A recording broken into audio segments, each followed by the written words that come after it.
What if the world's greatest innovator met someone who could change everything he believes about the future? Elon Musk stood in front of a packed auditorium, the spotlight on him as he began his keynote speech at the International Technology Symposium. His sharp, confident gaze scanned the audience, his mind already thinking about the next big leap, what was coming next for Tesla, SpaceX, Neuralink.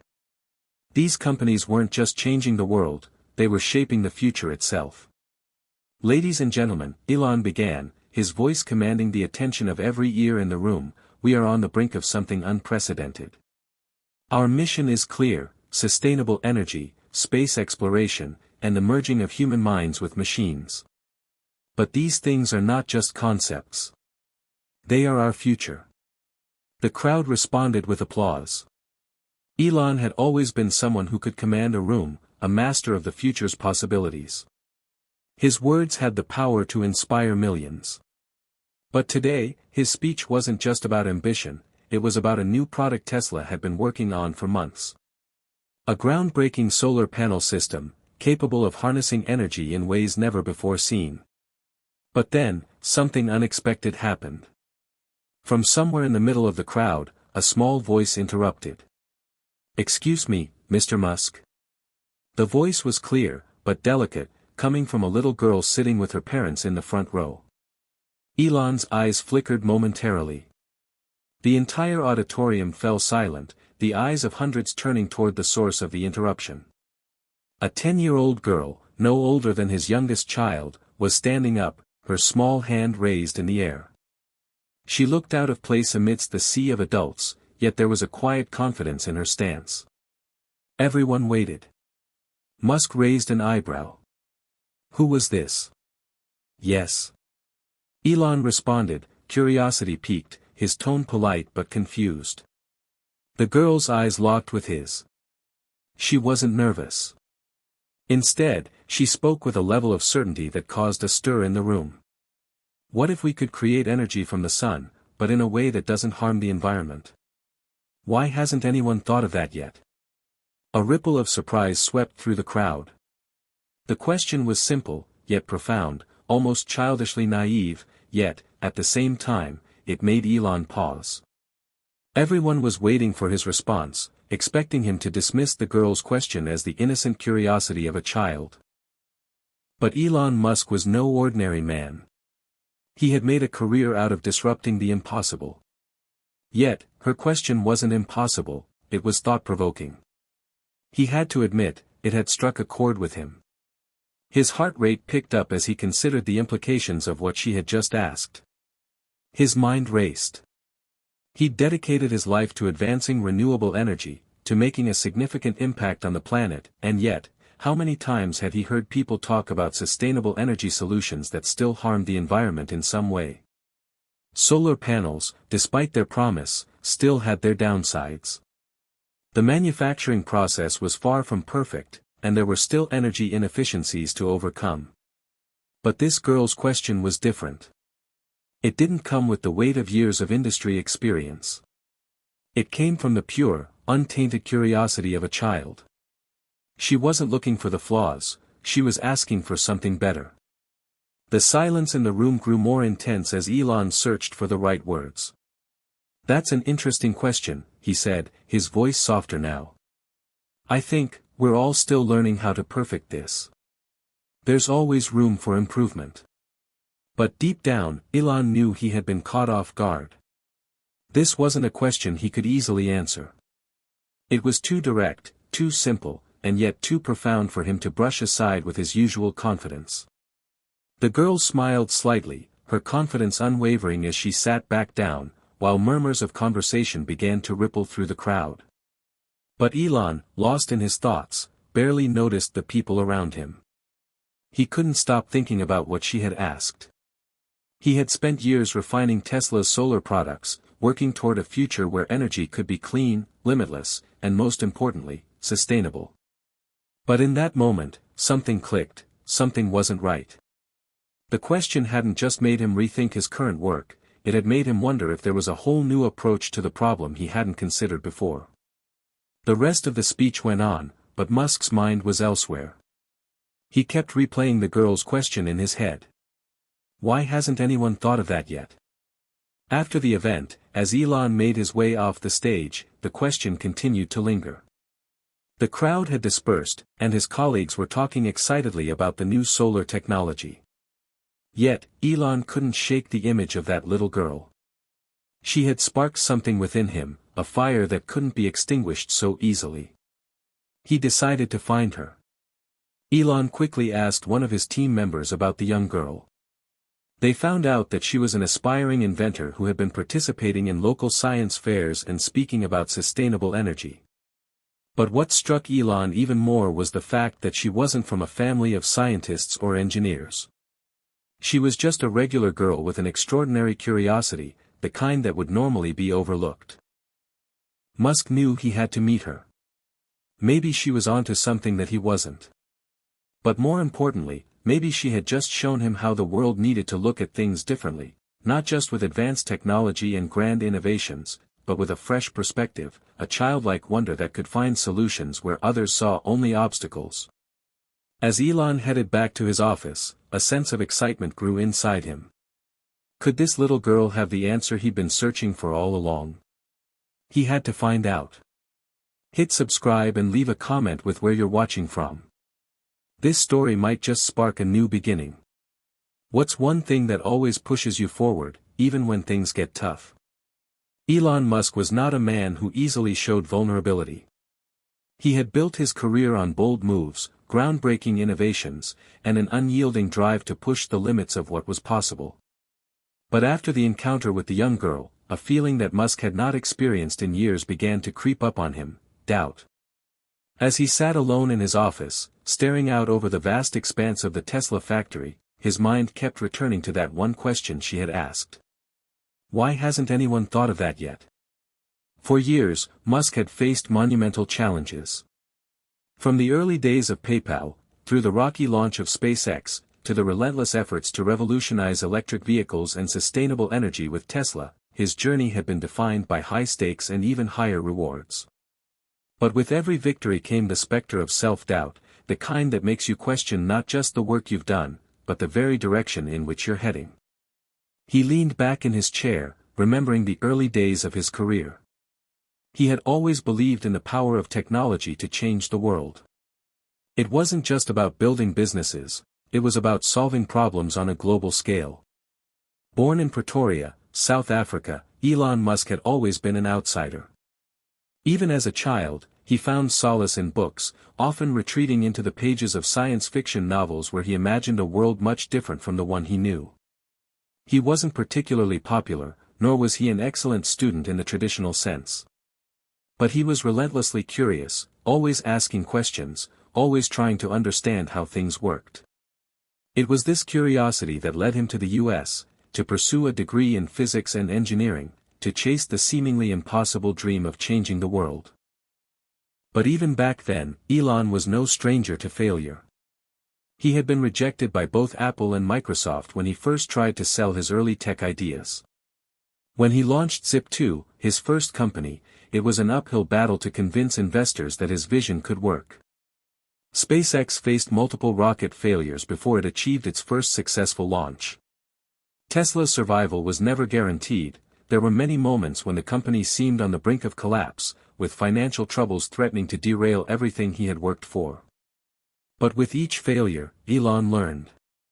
He adapted, became more resilient, and most importantly, he didn't let the critics get to him. And yet, despite all of his successes, this little girl had managed to make him rethink everything. He needed to understand what she saw, what she knew. He needed to see the world through her eyes. The girl's name was Emma Carson. After the event, Elon's team quickly tracked her down. She was the daughter of two high school teachers, neither of whom had any formal background in science or engineering. She had attended a local science fair a few months ago, where she had presented her own version of a solar-powered water filtration system. Her idea wasn't as polished as Tesla's solar roof panels, but it had potential. A simple, practical solution to a critical global problem: access to clean water, powered by renewable energy. Emma had no formal training in energy systems, but she did have a mind that operated differently from most people's. Her teachers described her as unusually perceptive, ingeniously resourceful, and imaginative beyond her years. The more Elon learned about her, the more intrigued he became. He arranged for a meeting. The day Emma arrived at Tesla's headquarters in Palo Alto, she seemed unfazed by the grandeur of the company's sprawling campus. She walked alongside her parents, her bright eyes scanning the buildings with quiet interest, as if she had been here 100 times before.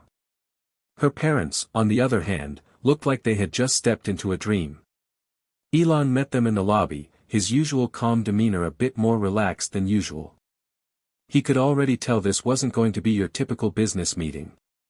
He led them to his office, a stark, modern space filled with sleek furniture and walls lined with monitors tracking Tesla's latest developments. "Emma," Elon began, "I have to admit, your question at the event got me thinking. And I've been curious to learn more about what you're working on. I'm not one to shy away from new ideas, no matter where they come from." Emma smiled shyly but didn't seem intimidated. "I think people always think the answers are bigger or more complicated than they really are. Sometimes, the best solutions are simple. We just have to look for them in the right way." Her words struck him harder than he expected. Elon was a man who had spent years developing some of the most complex systems in the world. Simple wasn't a word that he often associated with his work. But Emma was right, there was a certain elegance in simplicity that could be overlooked when pursuing ambitious goals. "Tell me about your idea," Elon said, genuinely curious. Emma's eyes lit up as she started speaking. She explained how she had been experimenting with solar panels in her backyard, trying to figure out a way to make them more efficient without the high environmental costs associated with their production. She had read about the energy consumption involved in creating solar panels and how they often relied on rare materials that were harmful to extract. But she wasn't just looking to tweak the current system. She wanted to create something entirely new, a way to harness solar energy that wouldn't just be clean, but also truly sustainable in every sense of the word. The more she spoke, the more Elon felt a sense of awe. It wasn't the sophistication of her ideas, it was the way she was able to see possibilities others had overlooked. Emma wasn't bound by the limitations of current technology or the constraints of established thinking. She was imagining a world where energy wasn't just renewable, it was inherently non-invasive to the planet, something that could be created and used without causing harm. Elon found himself captivated. Here was a young girl who, despite her lack of formal training, had created a vision that was as bold and audacious as any idea he'd ever had. As the meeting came to a close, Elon stood up and extended his hand. "Emma, I want to thank you for coming here today. I don't know where this idea will go, but I'm intrigued. We'll be in touch." Emma shook his hand, a slight grin crossing her face. "I'm just trying to make a difference, Mr. Musk." Elon watched her leave with her parents, his mind racing. The future, he realized, might just be in the hands of someone who didn't even realize yet how much she had to offer. Elon Musk had been many things in his life, a visionary, a disruptor, a relentless entrepreneur. But for the first time in years, after meeting Emma, he felt something different.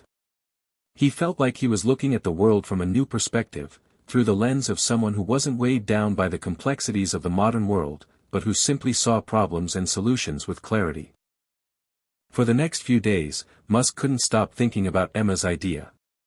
He had met brilliant engineers, scientists, and innovators from all over the world, but none had presented an idea as fresh, as free from the constraints of conventional thinking, as Emma's. The simplicity of her approach was what made it so revolutionary. He couldn't help but smile when he thought about her directness, the way she had just asked a question that cut straight through the noise of the tech world. Why hasn't anyone thought of that yet? After that meeting, Musk arranged for Emma and her family to visit Tesla's headquarters again. This time, he was prepared for something bigger. He wanted to delve deeper into her ideas and see if there was truly potential in what she had proposed. The next visit came a week later. Emma arrived with the same confident yet unassuming demeanor, as if she didn't realize the impact she had already had on one of the most influential people in the tech world. Elon greeted her at the door, his excitement palpable despite his usual composed exterior. "Elon," Emma said, her face lighting up. "I've been thinking about it more. I think there's a way to make solar panels even more efficient. What if we could combine different types of energy, solar, wind, even geothermal, into one hybrid system that could work anywhere, regardless of location or climate?" Elon's curiosity was piqued again. "That's an interesting idea," he said, nodding thoughtfully. "We've been working on solar and wind, separately, of course. But integrating all three could be groundbreaking." Emma's eyes brightened as she continued. "If we could design a system that adapts to the environment, using solar power where the sun is strong, wind power where the winds blow the hardest, and geothermal where it's needed, we could create energy in ways that aren't limited by geography or seasonality." Elon's mind raced. He had been focused so much on solar and electric vehicles that the concept of a hybrid system that could tap into multiple forms of energy hadn't even crossed his mind. There were so many challenges involved in combining these technologies, from infrastructure to material compatibility, but the more he listened to Emma, the more he saw the potential. "Let's think about this a bit more," Elon said, already mapping out the potential applications in his head. "We'll get my team involved, start some initial brainstorming sessions." But it wasn't just the idea itself that intrigued him, it was the way Emma had approached it. She didn't come with preconceived notions or rigid structures. She saw energy as a fluid, adaptable force, something that could change to meet the needs of the environment. There was a purity to her thinking that reminded Elon of why he got into the business in the first place. He wanted to change the world, not just with technology, but with a new way of thinking about the world itself. Over the following weeks, Elon's team at Tesla began exploring Emma's hybrid energy concept. Engineers, designers, and scientists all pored over blueprints and prototypes, brainstorming ideas that could combine solar, wind, and geothermal systems into a cohesive whole. But despite their best efforts, they kept running into roadblocks. The hybrid system was incredibly complex. To combine the three forms of energy efficiently, they would need to develop new materials, new methods of integration, and new infrastructure. It was a monumental task, far more ambitious than anything they had tackled before. Yet, every time Elon looked at Emma, he saw the same unwavering belief that it could be done. He realized that this project wasn't just about developing a new product, it was about pushing the boundaries of what technology could accomplish. It was about thinking beyond the present and imagining a future that, while uncertain, could be shaped by an idea as pure as Emma's. At the same time, Emma was beginning to sense the weight of what she had stumbled into. She had never anticipated that her simple question would lead to meetings with some of the greatest minds in the field. She wasn't sure how much she could contribute to the project, after all, she wasn't an engineer. But she found herself drawn to the process, to the energy in the room when everyone was working together to bring an impossible idea to life. One evening, after a long day at the Tesla office, Emma and Elon sat in a quiet corner of the building. The rest of the team had left for the day, and the large glass windows of Elon's office looked out onto the darkened Silicon Valley. It was just the two of them. "You know," Elon said, breaking the silence, "I've met a lot of brilliant people in my life, but it's rare to come across someone who challenges everything you thought you knew. I've spent years building companies, but you've made me rethink the way I approach everything." Emma looked at him, her wide eyes filled with uncertainty. "I don't know if I'm really helping that much. I don't have the experience that everyone else does. I just wanted to help. I thought, maybe if I had the right people around me, we could actually make this work." Elon smiled warmly, a rare, genuine smile. "You're already doing more than most people ever will. It's not about the experience, it's about the vision. You have a way of seeing things others can't. That's what we need." Emma felt a surge of gratitude. She had never imagined her question would lead to anything like this, but now, in the midst of this team, she felt a sense of purpose she hadn't known before. She wasn't just a little girl asking questions anymore, she was part of something bigger than herself, part of a team working towards something that could change the world. Let's make this happen, Elon said, looking at her with a renewed sense of determination. And with that, a new chapter in their journey began. As the days turned into weeks, the initial excitement of the hybrid energy project began to give way to the harsh realities of innovation. Elon Musk and his team at Tesla had always been pioneers in technology, but the complexity of merging solar, wind, and geothermal energy into one seamless system was proving to be far more difficult than anyone had anticipated. Despite the team's best efforts, progress was slow. Solar panels, while efficient in sunny areas, were underperforming when integrated with wind turbines or geothermal systems. The geothermal systems, while incredibly reliable in certain regions, required massive amounts of infrastructure to work effectively in other parts of the world. Every time they made a breakthrough in one area, they hit a roadblock in another. Elon Musk was used to facing failure. But this time, the stakes felt higher. He had bet not just on Tesla's success, but on the idea that this hybrid system could revolutionize the way the world used energy. It wasn't just about making money or building another product, it was about changing the world for the better. If this didn't work, it could set back the entire field of renewable energy for years.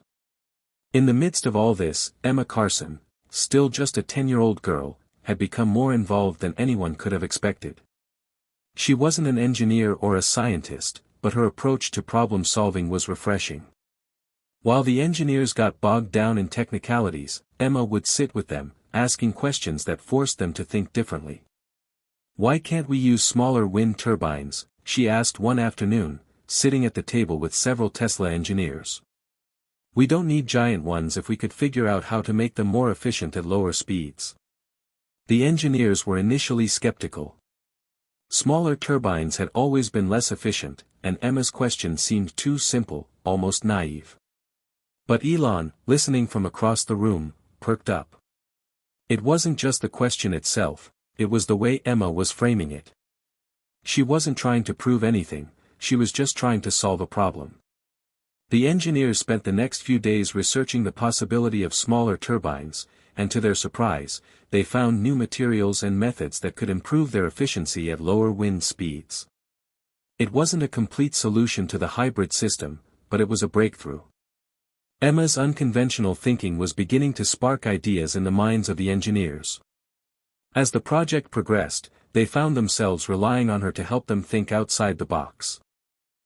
Despite these small victories, tensions within the team were rising. Elon had a vision, but the team was starting to feel the pressure. They were working long hours, pushing themselves harder than ever before, and the sense of uncertainty about whether they could succeed weighed heavily on everyone. The project had become a monumental task that was beginning to feel like it was slipping out of reach.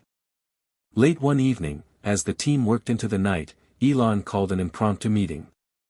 They gathered around a table in a conference room at Tesla's headquarters, exhausted but determined. "We've hit a wall," Elon said, leaning forward. "We all know that. But I've been thinking a lot about what this project means. It's not just about combining three forms of energy. It's about rethinking energy itself. I'm asking for everyone's patience, but we need to remember why we're doing this." The team exchanged glances, some faces weary, others skeptical.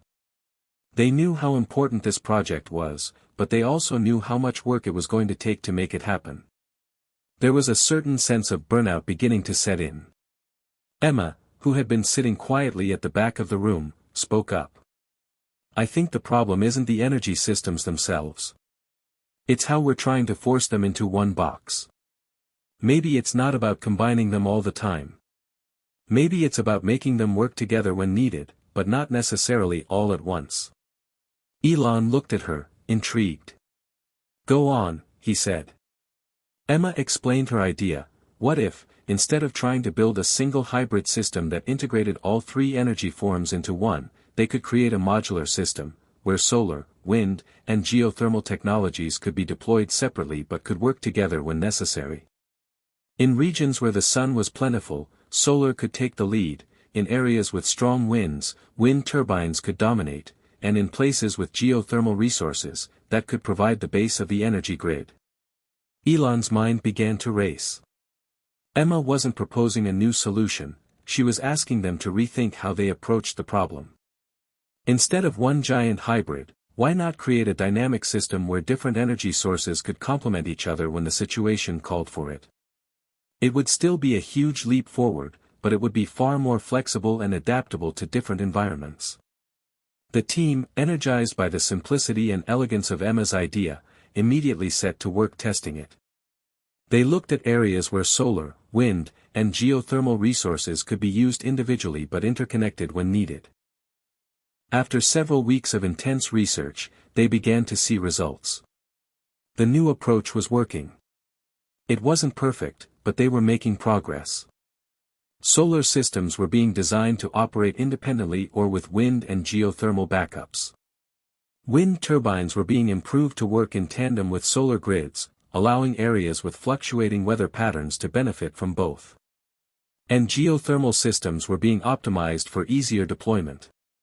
For the first time in a long while, the team could see the potential for a system that could work anywhere in the world, regardless of location or weather conditions.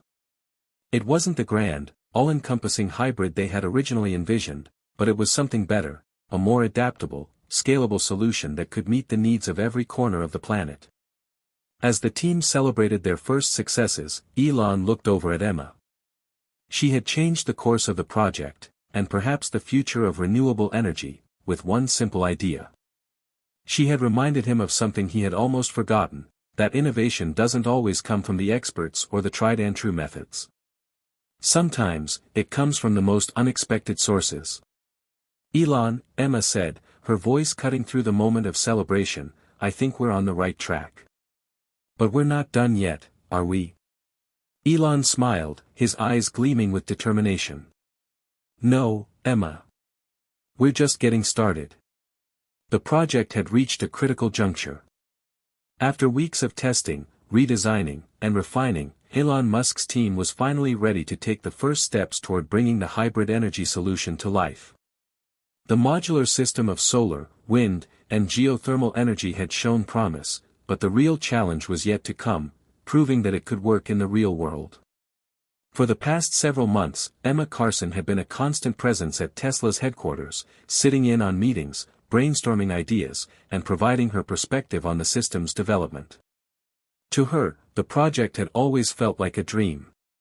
Yet, the reality of what they were attempting to achieve was beginning to settle in, and with it came the heavy burden of responsibility. As the weeks passed, she began to understand the gravity of what Elon and his team were trying to do. It wasn't just about making clean energy, it was about transforming an entire industry, shifting the global balance of power, and offering hope to people who had been denied access to reliable electricity for generations. Elon, too, had become more reflective. Despite his usual confidence, he was beginning to feel the weight of the responsibility on his shoulders. He wasn't just betting on a new technology, he was gambling on the future of humanity. The first test of the hybrid energy system would take place in the remote region of Patagonia, located at the southern tip of Argentina. The area was known for its unpredictable weather patterns, intense winds, fluctuating sunlight, and geothermal activity. It was the perfect testing ground for the new system. If the modular approach could work there, it could work anywhere. Elon and Emma traveled to Patagonia together, along with a small team of engineers and scientists. The flight was long, but Emma didn't mind. She was used to long trips, and this one felt particularly exciting. They were about to witness something groundbreaking. Upon arrival, the team immediately got to work. The wind turbines were set up on the mountainside, while solar panels were installed on the surrounding fields. The geothermal systems were strategically placed near the volcanic hotspots, where the Earth's natural heat could be harnessed. It was all hands on deck. Emma watched as the team worked tirelessly, assembling the pieces of the puzzle in a landscape that seemed both harsh and beautiful. Despite the tough conditions, everyone was excited by the possibilities. If everything went according to plan, this test could prove that the hybrid energy system was the future of global energy production. But the test didn't go smoothly. On the second day, the wind turbines malfunctioned. One of the solar panel arrays failed to generate enough power during an unusually cloudy afternoon. And the geothermal system wasn't as effective as they had hoped. Despite their best efforts, things weren't falling into place as expected. Frustration set in as the team worked around the clock to diagnose and fix the issues. Emma, standing in the middle of it all, could sense the tension. Elon was quieter than usual, his sharp mind working through the problems, but there was a certain exhaustion in his demeanor. The weight of this project had started to take its toll. "Don't worry, we'll fix this," Elon told Emma during one of their breaks. "We always do." "I know," Emma said, trying to sound confident. "But I don't know if we can fix it all at once. We need to take a step back." Elon raised an eyebrow, intrigued. "What do you mean?" Emma walked over to where the engineers were working on the wind turbines. She could see the problem immediately: one of the blades wasn't calibrated correctly. Without it, the system couldn't generate enough power to support the rest of the grid. "This isn't about fixing everything in one go," Emma said, turning to face Elon. "It's about breaking it down. If we fix this first, the rest will follow. But we need to tackle each problem one at a time. We can't try to do it all at once." Elon paused, considering her words. It was something he had been telling himself for years: don't let the grand vision overwhelm you. Break it down into smaller, manageable pieces.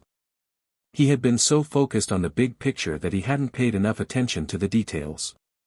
"All right," he said, his voice steady. "We'll do it your way. Let's fix the turbines first." For the next few days, the team focused on the wind turbines, getting them back to full operation. Once they were working, they moved on to the solar panels, ensuring that each array was properly positioned and optimized for the fluctuating sunlight.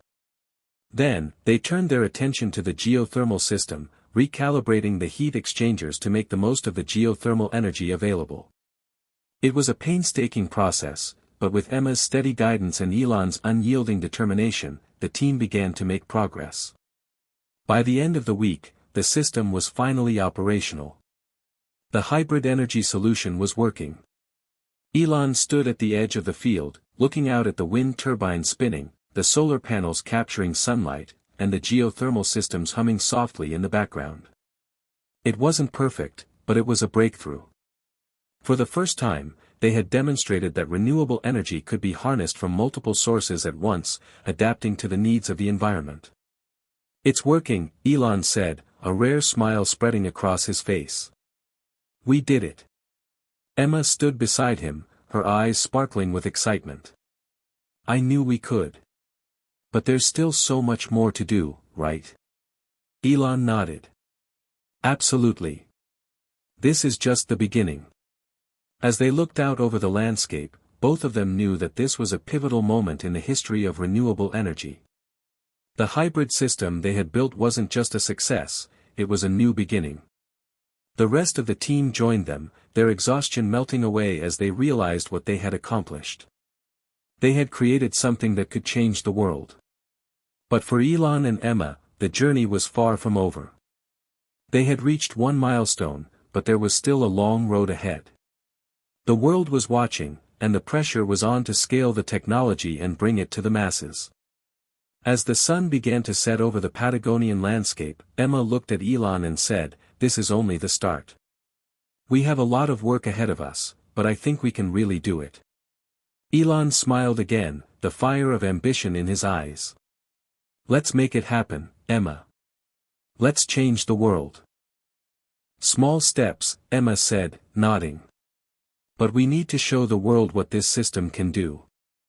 The press, the politicians, the investors, they need to see the results." "Exactly," Elon agreed. "We'll focus on a few key countries, places that have the resources, the will to change, and the need for sustainable energy. Once we can prove that it works there, the rest of the world will follow." Their first target was South Africa. The country had long struggled with inconsistent power supply, relying on outdated fossil fuel plants that were both inefficient and environmentally damaging. With the hybrid energy system, South Africa could leapfrog the traditional grid infrastructure and move directly to renewable energy. It was the perfect place to start, and they had already established some preliminary talks with local governments and private investors. But just as they were preparing to make their pitch to the South African government, a new challenge arose, one that they hadn't anticipated. Elon and Emma were sitting in a conference room with their team when the news broke. One of the world's largest energy companies had just announced a new, revolutionary solar power technology that promised to disrupt the entire industry. The press release claimed that the new system would be cheaper, more efficient, and capable of being deployed faster than anything on the market. "Looks like we've got competition," Elon said, his voice calm but with a sharp edge of concern. "This could change everything." Emma's mind raced. She knew how quickly the energy market could shift. If this new solar technology was as good as they claimed, it could slow down their progress and divert attention from the hybrid system. She looked at Elon, who was already formulating a plan. "We can't compete on price alone," Elon said, pacing the room. "We need to focus on what makes us different. Our hybrid system isn't just solar. It's a fully integrated solution that adapts to local resources. Wind, geothermal, solar, they all work together. The future of energy is about flexibility and resilience, not just one single source." Henry nodded. "If we can prove that our system is better suited for diverse environments, then the competition's solar tech won't stand a chance." Emma chimed in. "We can also leverage the fact that we've already tested it in challenging environments, like Patagonia. We have data, we have results. We need to show the world how much more scalable our system is compared to a one-dimensional solar tech." Elon stopped pacing and looked at the team. "Exactly. We've got the evidence. We've already proven that the hybrid system works. Now, we need to show how it's adaptable, reliable, and better suited for real-world conditions. We'll take the fight to them, but we won't try to match them on their terms. We'll play to our strengths." With renewed confidence, the team began drafting their new marketing and communication strategy. The focus would be on showcasing the hybrid system's ability to generate energy from multiple sources, making it the most versatile and future-proof solution on the market. They would use their test results in Patagonia as a proof point and highlight the environmental, economic, and social benefits of their system. Emma had a sense that things were about to get even more challenging. But she also knew that they had something special. The hybrid energy system wasn't just another technology, it was the future of energy. Elon looked over at Emma, sensing her resolve. "Ready for the next step?" Emma smiled. "Let's do this." The pressure was mounting. After the announcement of the new solar technology from their competitor, Elon and Emma knew they needed to act quickly and decisively. While the hybrid energy system had shown promise, they were now up against an industry giant with an established customer base, political influence, and a marketing machine designed to dominate. For Elon, this was just another challenge to overcome. His entire career had been about defying the odds, whether it was creating electric cars, launching reusable rockets, or disrupting the traditional energy sector. But the stakes were higher than ever. This wasn't just about advancing technology, this was about securing the future of the planet. "We need to move fast," Elon said, pacing the conference room once again. "We can't just wait for the competition to take over the narrative. We need to be more aggressive in our outreach. We need to convince people, governments, investors, the public, that our hybrid energy system is the future, not just another short-term solution." Emma listened intently. Her initial excitement about the project had transformed into a fierce determination. She had always believed in the potential of clean energy, but now it felt personal. She wasn't just fighting for a breakthrough technology, she was fighting for the future of the planet, and for the generations to come. "I agree," Emma said, her voice steady but passionate. "We have the results, and we have the scalability. We need to show people that our system isn't just another solar panel, it's a game changer. It's adaptable, resilient, and most importantly, it's sustainable." They had spent the last few weeks building out a new marketing campaign that would emphasize the flexibility of the hybrid system. They would target countries with unreliable energy infrastructure, where wind, solar, and geothermal resources could be harnessed more effectively than in traditional markets. These were the regions most in need of an energy revolution, and they were ready for the change. However, there was one thing they hadn't counted on. A major energy conference was being held in just 2 weeks, and it was widely regarded as the largest global stage for companies in the renewable energy sector. Elon had been invited to speak, but so had their competitor, the company with the new solar technology. The timing couldn't have been worse. If Elon and Emma couldn't make a significant impact at this conference, they risked being overshadowed by the solar company's flashier, more polished presentation. "We've got 2 weeks," Elon said, a slight grin forming on his face. "Let's make this count." The team went into overdrive. Elon's vision for the hybrid system would need to be communicated with precision, and Emma's knack for storytelling became a critical asset. They couldn't just present the facts, they needed to make people feel the urgency of the situation. The world was at a crossroads, and the solution was right in front of them. Emma worked with the team to craft a narrative. They would highlight the growing global energy crisis, emphasizing the unreliability of fossil fuels and the environmental damage caused by traditional energy sources. They would then reveal the hybrid energy system as the answer, a solution that combined the best of solar, wind, and geothermal energy to create a system that could be deployed anywhere, in any environment. In the days leading up to the conference, tensions ran high. The competition wasn't just a product, it was an entire industry. The world was already moving toward renewable energy, but the question was whether it would be the solar company's technology or Tesla's hybrid system that would lead the charge. The morning of the conference arrived. Elon, Emma, and the team gathered backstage, preparing for their moment in the spotlight. Emma could feel the butterflies in her stomach. She had spoken in front of crowds before, but this was different. This wasn't just a presentation, it was a battle for the future. Elon stood at the front of the room, his trademark calm demeanor in place. But there was something in his eyes, a glimmer of resolve that showed just how much he believed in what they were doing. Emma stood by his side, ready to tell their story. When it was their turn to take the stage, the room was packed.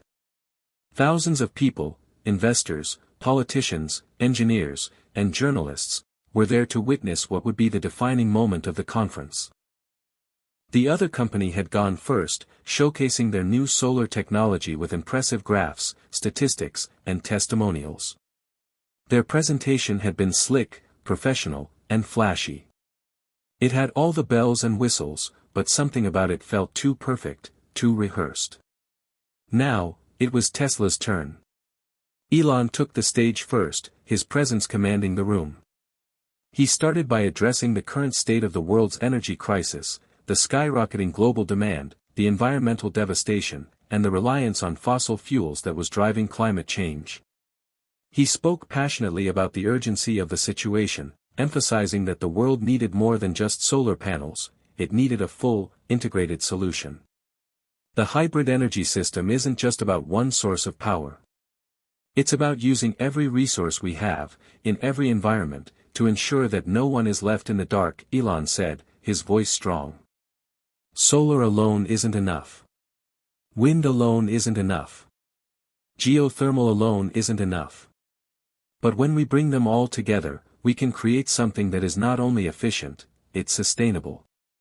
As he spoke, Emma could see the audience leaning forward, captivated by his words.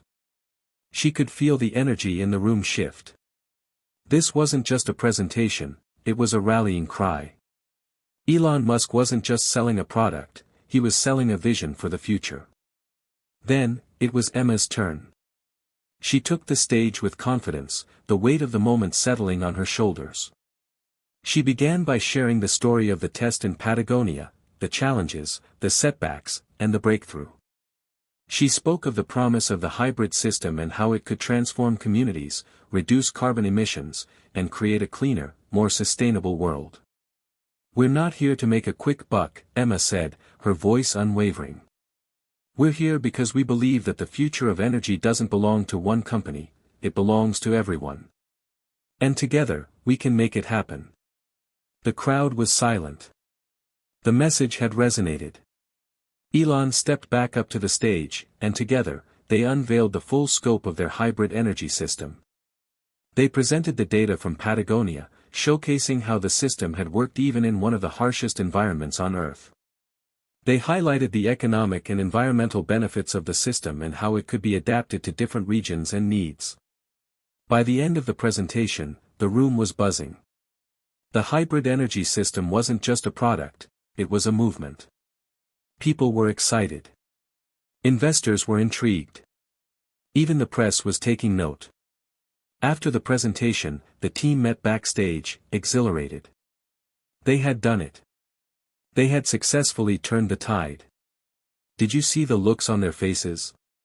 Emma said, grinning. "We nailed it." Elon smiled, but his eyes were already focused on the next challenge. "This is just the beginning, Emma. Now, we need to build momentum. We can't let up." Emma nodded, feeling the fire within her. They were no longer just a small team with a big idea. They were at the center of a global energy revolution. The days following the energy conference were a whirlwind.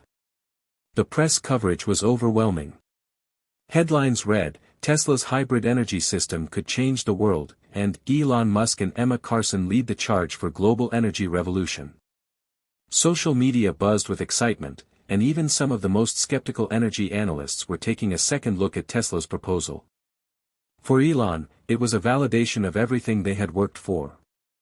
He'd never been one to chase accolades, but seeing the world finally wake up to the need for sustainable energy felt like a hard-earned victory. Yet, despite the applause, there was little time to rest. The real battle had just begun.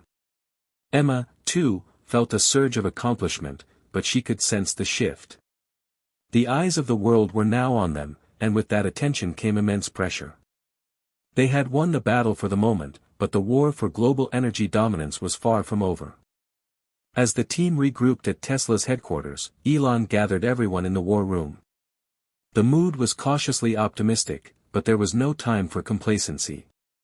"We've made a big splash," Elon said, standing in front of the large digital screen that displayed news articles and social media reactions.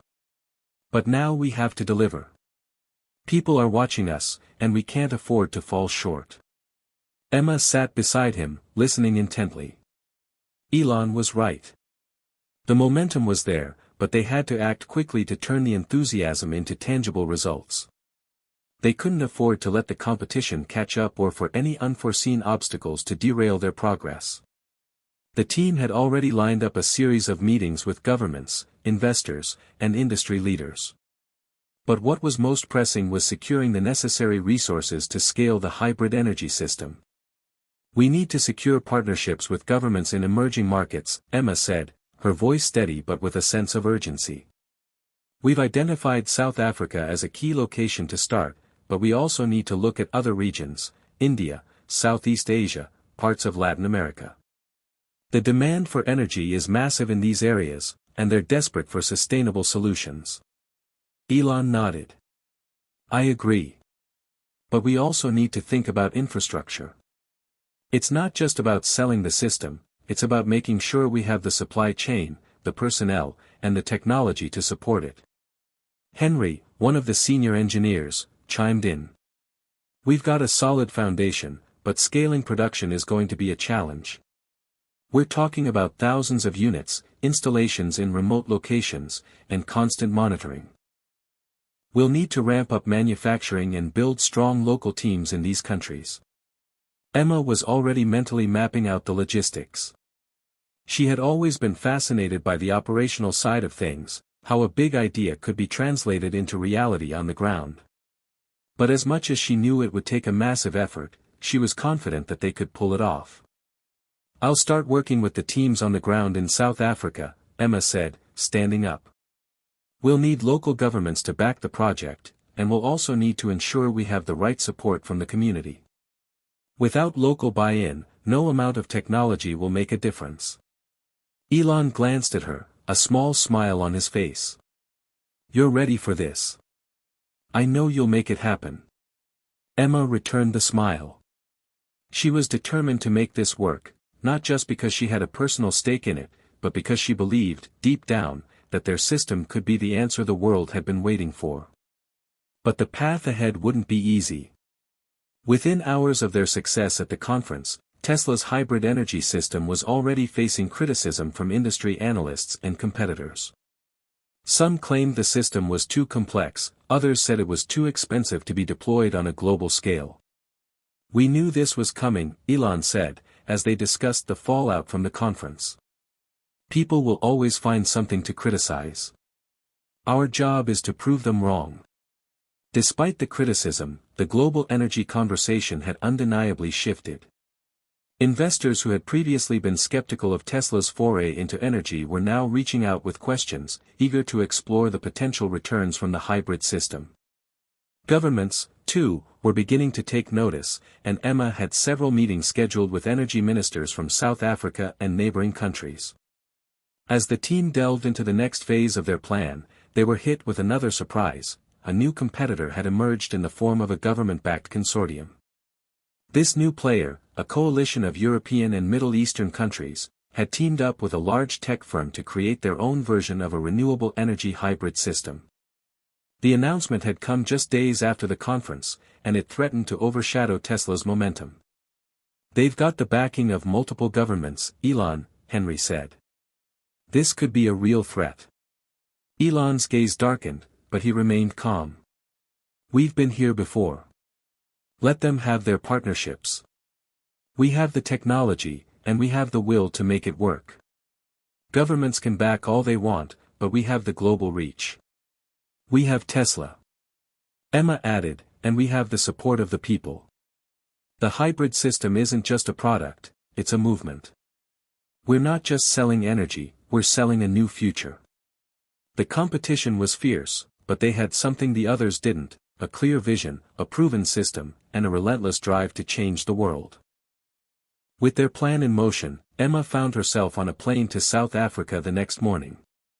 The stakes were high, but she was ready for whatever challenges lay ahead. As the plane soared over the vast African landscape, Emma gazed out the window, her mind racing with possibilities. This was just the beginning. The world was waking up, and they were leading the charge. The hybrid system had the potential to reshape the entire global energy market, and Emma was determined to make sure it did. The air in Johannesburg was thick with anticipation. Emma Carson stepped off the plane, her thoughts already on the road ahead.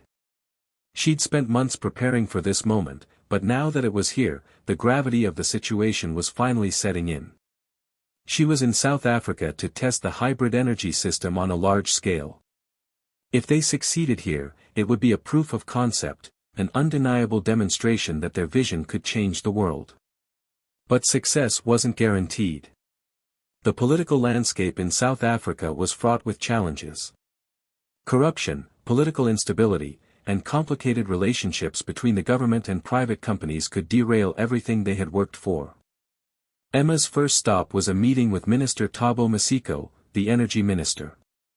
He was a key figure in the country's energy transition, and getting his support was crucial to Tesla's success. She had done her homework, researching every nuance of the energy policy in South Africa, the needs of the population, and the historical challenges the country had faced in terms of energy access. The minister's office was high up in a glass tower, with sweeping views of the city below. Emma was ushered into a sleek, modern conference room where the minister was waiting. "Ms. Carson, thank you for coming all the way to South Africa," Minister Masiko said, offering a firm handshake. His expression was guarded, and Emma knew that his decision would not be an easy one. This was a country where energy crises had left millions in the dark, but those crises had also created opportunities for corruption and inefficiency. "Thank you for having me, Minister," Emma replied, sitting across from him. "We're excited about the potential here in South Africa. Your country has the resources and the need for renewable energy, and we believe our hybrid system could help solve a lot of the energy problems you've been facing." The minister raised an eyebrow. "I'm familiar with your system, Ms. Carson, but I must tell you, this is a very competitive space. We've been approached by several other companies with promises of even cheaper solutions. Why should we trust that Tesla's system is the right one for us? Emma took a deep breath. I understand your skepticism, Minister. And I agree, there are many options on the table. But what sets Tesla's hybrid system apart is its flexibility and scalability. It's not just about cheap energy, it's about creating a system that works in the most challenging environments. Our system is modular and can be deployed anywhere, even in remote areas where traditional infrastructure doesn't exist. She leaned forward slightly, her tone earnest. What we're offering isn't just a product, it's a partnership. We'll work with you to build out the infrastructure, train your people, and create long-term solutions. This isn't about a one-time sale, this is about creating lasting change for South Africa's future. Minister Masiko studied her for a long moment, his fingers tapping thoughtfully on the table. Finally, he spoke. I like what I'm hearing, but I need more than promises. Show me that this system can work. Prove it. If you can do that, we can talk about how to move forward. Emma nodded, her heart racing. We're prepared to do just that, Minister. We've already set up a test site in one of your rural communities, and we're ready to demonstrate the system's capabilities. If it works, we'll be able to deploy it at scale across South Africa. The minister's expression softened. I'll visit the site myself. If it works as you say, we'll consider it. The deal wasn't done, but it was a step in the right direction. Emma left the meeting with a sense of cautious optimism. She knew the real work was just beginning, and the political landscape in South Africa was volatile at best. But for now, she had a window of opportunity, and she wasn't about to waste it. The next morning, Emma traveled to the rural community in Limpopo province where the first test site had been set up. The community, nestled in the mountains, had long struggled with unreliable power sources. Traditional grid infrastructure was either non-existent or sporadically available. People often relied on diesel generators, which were not only expensive but also harmful to the environment. When Emma arrived at the site, she was greeted by a team of Tesla engineers who had been working around the clock to get everything in place. The setup was impressive. Solar panels stretched across the hillside, wind turbines rotated gently in the breeze, and the geothermal plant was already starting to come online. The hybrid system, with its combination of wind, solar, and geothermal energy, was ready to be tested. But as Emma stood there, watching the energy system begin to power up, she felt a knot in her stomach. This was it, the moment of truth. If this test failed, not only would it set back Tesla's efforts in South Africa, but it could also harm their credibility on a global scale. Elon had been clear about the importance of this test. If it succeeded, it would be the first step in a broader plan to deploy the hybrid system across the African continent. If it failed, it would be a disaster. We're ready, Emma, said Alex, the lead engineer. The system is fully operational. We'll be able to track its performance in real time. Emma nodded, trying to hide the nerves creeping up on her. She took a deep breath and watched as the first wave of energy began flowing into the grid. The lights in the local community flickered on, and Emma felt a sense of relief wash over her. But that was just the beginning. They needed this system to hold up, to provide consistent, reliable energy. Hours passed, and the team continued to monitor the system. Emma received regular updates on the energy output, the performance of the turbines, and the geothermal plant. Everything was running smoothly, almost too smoothly. But then, just as the sun began to set, the first problem arose. The wind turbines, which had been generating a significant portion of the energy, suddenly slowed. The system began to lose power, and the lights in the local community flickered. Alex, what's happening? Emma asked, her voice tight. It's the wind turbine sensors. They're reading incorrectly, which is causing the turbines to throttle down, Alex explained, his voice calm but urgent. We're working on a fix now, but it could take a few hours. Emma clenched her fists. This wasn't just a technical issue, it was a test of their resilience. The whole world was watching, and now, the pressure was on to fix the problem before it became a public failure. As the night wore on, the engineers worked feverishly to fix the issue. After what felt like an eternity, they managed to recalibrate the sensors, and the turbines began spinning again. The energy started flowing, and the lights stayed on. When the test was finally over, Emma let out a long breath. The system had passed, but barely. The failure with the turbines had been a wake-up call. It was clear that scaling the system would require more rigorous testing, more fine-tuning, and a team that was always ready for the unexpected. Still, as she walked through the village and saw the faces of the people who were now powered by Tesla's hybrid system, Emma felt a sense of pride. They had made it through the first hurdle. Now, the real work could begin. The next day, Minister Masiko arrived at the site for his inspection. He was visibly impressed with what he saw, especially considering the issues the system had faced during the test. "We had some minor issues with the wind turbines, but we've already fixed them," Emma explained. "The system is stable now, and we're ready to scale up." The minister gave a nod of approval. "You've done it. This system has the potential to change everything. We'll take it to the next step." The sun was beginning to set over the city of Cape Town, casting a warm glow over the hybrid energy system's test site. Emma Carson stood on the edge of the site, watching the sleek turbines spinning in the distance, the solar panels shimmering in the fading light. It had been a whirlwind of meetings, testing, and press conferences, and now the moment of truth was finally here. South Africa had given Tesla its first major win in the energy market, but that was only one small piece of the puzzle. The real challenge was expanding the hybrid energy system across the entire continent, and eventually, the world. "Emma, how are we looking?" Elon's voice crackled through the phone as she walked down the dusty road leading to the Tesla team's mobile headquarters. "We've made progress, but there are a few issues we need to address before scaling up," Emma replied, her tone focused. "We're still fine-tuning the system to handle the larger grid infrastructure, and there's the matter of the regional governments. Some are hesitant, especially when it comes to cost." "Yeah, that's always the case with emerging markets," Elon said, his voice carrying his usual confidence. "But we need to make sure we're making the right partnerships. Don't take no for an answer. Find the way to get them on board." "I won't," Emma said, her jaw set with determination. "I'm meeting with the energy ministers of both Kenya and Nigeria next week. If we can get them to buy in, it'll be a game changer." South Africa was just the first step. Elon paused for a moment, his voice thoughtful. "Be careful. You know how governments can be. But I have faith in you, Emma. You've got the vision and the tenacity. Let's see where this takes us." Emma smiled, reassured by his trust. But as soon as she hung up, a wave of doubt washed over her. It wasn't just about selling the system, it was about securing trust. She knew the challenges they would face weren't just technical, they were political, too.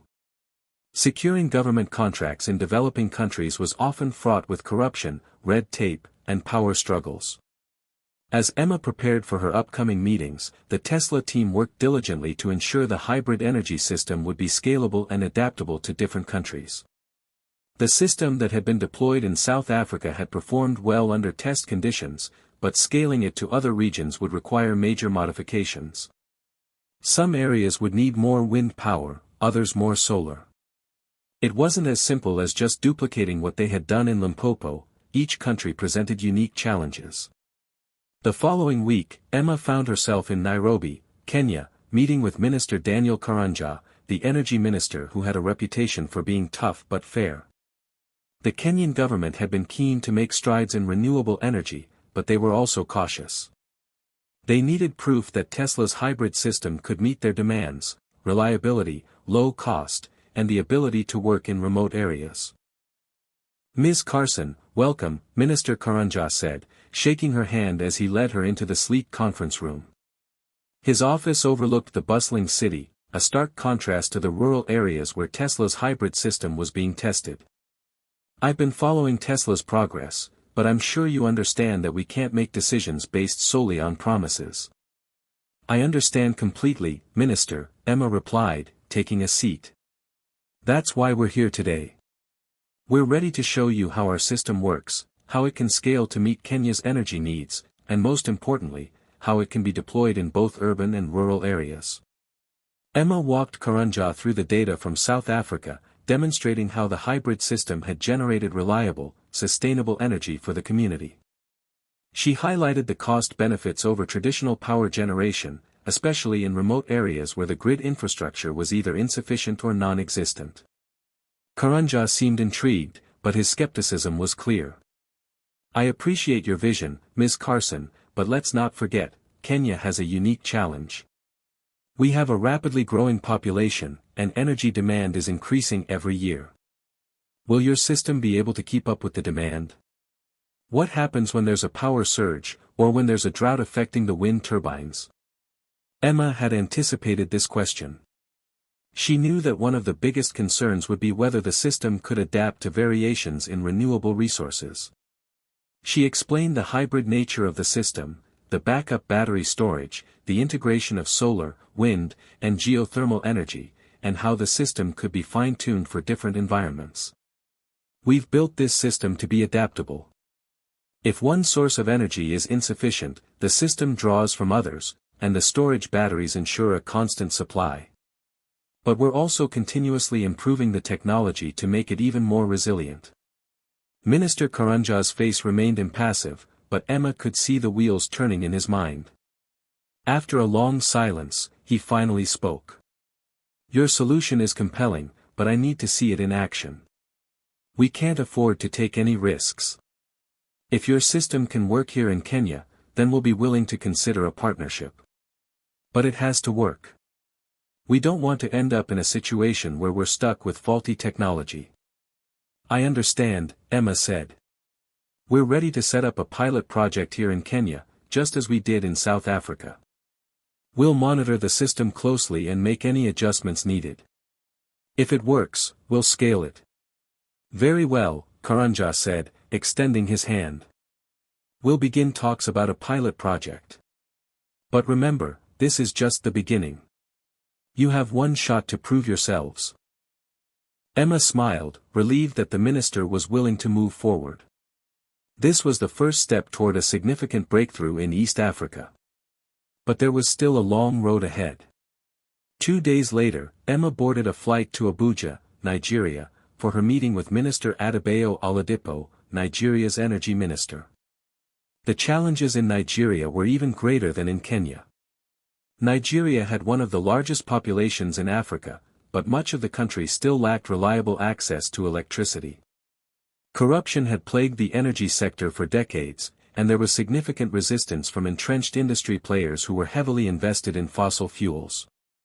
As Emma sat across from Minister Oladipo in his office, she knew she had to tread carefully. The stakes were high. Ms. Carson, I've heard much about Tesla and your vision for the future of energy, Minister Oladipo began, his voice calm but probing. But I have to be frank, Nigeria has a complex energy landscape. The government has made significant investments in traditional power generation. The question is, can Tesla's system provide a solution that can compete with what we already have? Emma met his gaze, unwavering. Minister Oladipo, I understand the challenges you face. But what we're offering is a solution that will give Nigeria access to reliable, affordable, and clean energy, energy that isn't dependent on fossil fuels or vulnerable to price fluctuations. Our hybrid system is designed to be scalable, adaptable, and most importantly, sustainable. Oladipo's eyes narrowed. But we're talking about a massive country, Emma. The infrastructure isn't just about electricity, it's about governance, politics, and the entrenched interests of big oil. Can you navigate all of that? Emma leaned forward, her voice steady. It won't be easy, but the world is changing. The future is renewable, and Nigeria can lead the way. We're not just talking about energy, we're talking about the future of this country and the well-being of its people. The minister remained silent for a long moment, then finally spoke. Alright. We'll test your system.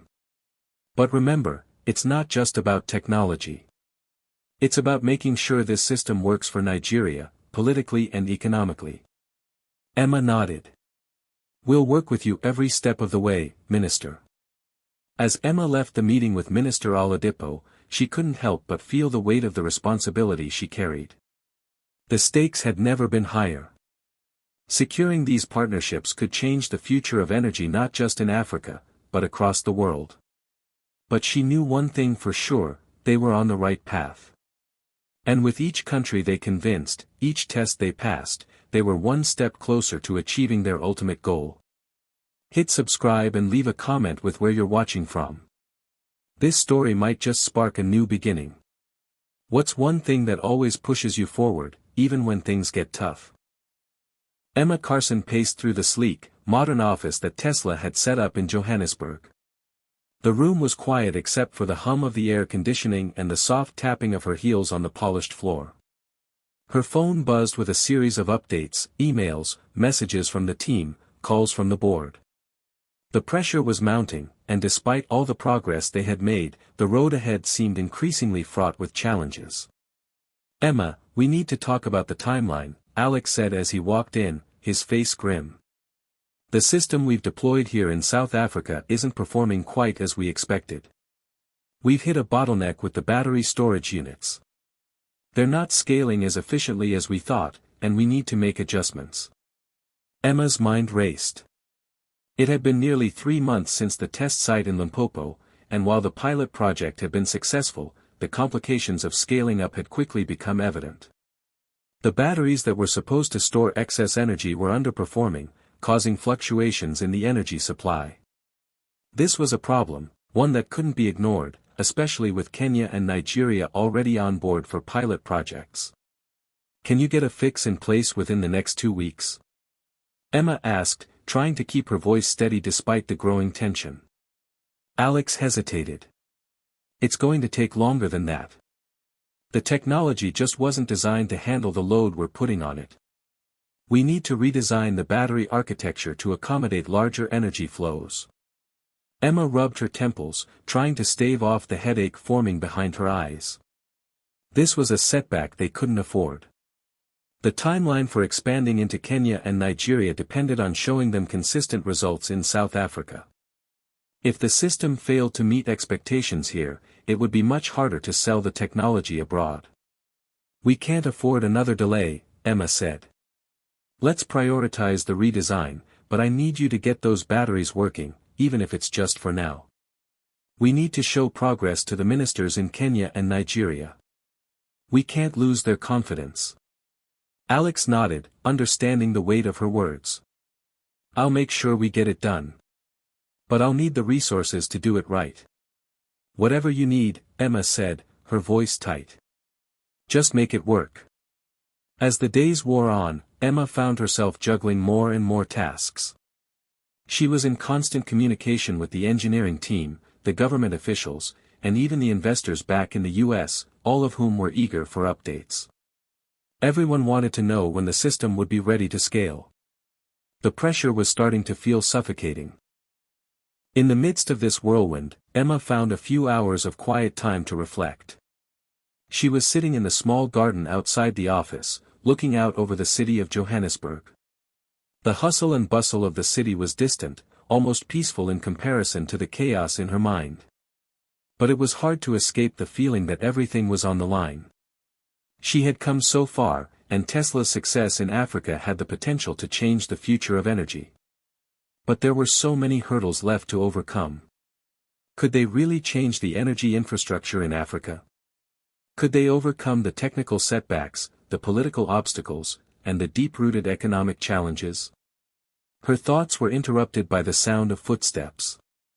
Emma looked up to see Elon Musk approaching, his hands shoved casually into his pockets, his expression unreadable. Elon, she said, forcing a smile as she stood up. What brings you here? I was in the neighborhood, he replied with a grin. Actually, I came to check on things. How's it going? Emma exhaled slowly, trying to remain composed. We've hit some roadblocks. The battery storage isn't scaling as expected, and the timeline for Kenya and Nigeria is at risk. We're working on a solution, but it's going to take time. Elon leaned against the wall, his gaze thoughtful. You know, when I started Tesla, everyone told me I was crazy. They said electric cars would never work, that the technology wasn't ready. And look at where we are now. Sometimes the greatest innovations come with the greatest challenges. Emma nodded, feeling the weight of his words. I know. But this isn't just about technology. It's about people's lives. If we can't get this right, people will be left in the dark. And that's not something I'm willing to accept. Elon looked at her intently. That's why I believe in you, Emma. You've got the drive to make it happen. But sometimes, you have to trust the process. The bumps along the way are just part of the journey. As long as we stay focused on the bigger picture, we'll make it work. Emma let out a long breath. She had heard the words before, trust the process. But the reality was harder to grasp. There were so many moving parts, and every setback felt like another obstacle standing in their way.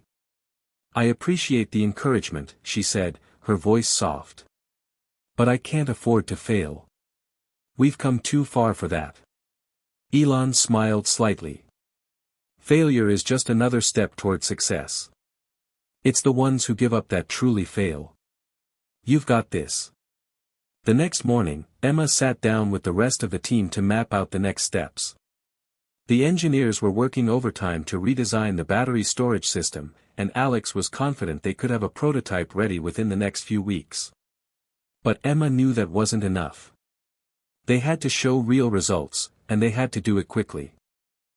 We need to do more than just fix the system, Emma said, addressing the team. We need to convince the ministers in Kenya and Nigeria that this technology can change their countries. We have to demonstrate not just that it works, but that it's scalable, reliable, and ready for deployment.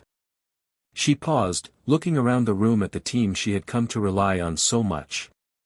I know it's going to be tough, but we can do this. We've already made it through the hardest part. Let's show the world what we can do. As the days turned into weeks, Emma threw herself into the project. The redesign of the battery storage system was progressing, and the engineers were making significant strides. But Emma knew they couldn't afford any more setbacks. When she received the call from Minister Karanja in Kenya, she braced herself for bad news. But the minister's voice was unexpectedly positive. Ms. Carson, I've reviewed the reports from your team, he said. I'm impressed with the progress you've made. We're ready to move forward with the pilot project. Emma's heart raced with relief. That's fantastic news, Minister. We'll be in touch to finalize the details. And then, just as she was about to hang up, the minister added, but I want to be clear, if this doesn't work, we'll have to reconsider. Kenya can't afford another failed energy initiative. Emma's stomach tightened. She had expected this kind of pressure, but hearing it spoken aloud made the weight of it all feel even heavier. I understand, Emma replied. We'll make sure the system works. With the ball now in motion in Kenya, Emma turned her attention to Nigeria. She knew the stakes were even higher there. If they succeeded in Nigeria, it would be a game-changer for Tesla's future in Africa.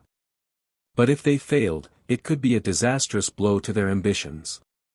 As she prepared for the next phase of their expansion, Emma realized something important: she wasn't just leading a team anymore. She was leading a movement. The weight of that responsibility was heavy, but it also filled her with a sense of purpose. She knew the road ahead would be difficult, but she was ready to face whatever came next. The office in Cape Town was buzzing with activity. Engineers, analysts, and project managers moved in and out of the open plan workspace, their voices a mix of excitement and urgency. It had been just over a month since Emma had secured the green light for the pilot projects in Kenya and Nigeria, and the pressure was mounting to deliver. With the setbacks in South Africa behind them, they couldn't afford another failure. The world was watching. Emma stood by the large windows overlooking the bustling city, her arms folded across her chest. She'd received good news from Kenya. Minister Karanja had approved the pilot project, but the real work had only just begun. She had to ensure that every aspect of the system worked flawlessly, from the hybrid solar and wind technology to the storage batteries that had caused so many headaches. It wasn't just about meeting expectations, it was about delivering on the promise Tesla had made to these countries and their people. Elon, how are we doing with the new battery architecture? Emma's voice broke the silence as she picked up the phone, dialing Elon Musk's number. Things are moving forward, but we're running into some issues with the new battery scaling in high-heat environments. Elon's voice came through, laced with a hint of frustration. We didn't account for the extreme temperatures in some of these regions, and it's affecting performance. We'll need to make adjustments. Emma leaned back in her chair, her thoughts racing. High temperatures in places like Kenya and Nigeria were a known concern, but they hadn't fully anticipated how much it would impact the battery efficiency. She had thought they had this figured out, but it was clear now that they had underestimated the complexity of deploying the system at scale. I need a solution, Elon, Emma said, her tone firm. If we don't have a reliable battery system in place, this entire project could collapse. We're already working on tight timelines. I know, Emma, Elon replied, his voice softer now, acknowledging the weight of the situation. We'll get it right. We always do. Back in Kenya, Emma found herself in the midst of meetings with local government officials and the Tesla team in Nairobi. The pressure was unbearable, but Emma had learned to manage it over the months. This was different, though. Kenya was a test case. If it worked here, it could open doors to other countries in Africa. But if it failed, it would set them back years in their goal of reshaping the energy landscape. Emma was in the middle of a conference call with her team back in Cape Town when she was interrupted by a knock on her office door. It was Alex, the lead engineer on the hybrid system. Emma, we need to talk, Alex said, his face grim. The batteries aren't holding up under the conditions here. We've run multiple tests, and the heat is causing the charge to deplete faster than expected. We need more time to solve this. Emma felt her heart sink. We don't have time, Alex. The pilot project starts in 2 weeks. I've already committed to the government that we'd meet the deadline. I know, but we're talking about reliability here, Emma, Alex said, frustration edging his voice. If we roll out a system that isn't ready, it could damage Tesla's reputation in the region, maybe even worldwide. Emma paced the room, her mind racing. There had to be a solution. They couldn't afford to pull back now, not when they were so close to success. They had to find a way to adapt, to prove that Tesla's hybrid energy systems were not only advanced but resilient under extreme conditions. Keep testing, Emma finally said, her voice steady. Find a way to make it work. I don't care if it means working around the clock. I need results. Alex nodded and left the room, leaving Emma to stew in the weight of the situation. As the days went by, the pressure only intensified. The system had to work, and it had to work perfectly. Emma spent hours on calls with engineers, local government representatives, and investors, making sure everything was progressing according to plan.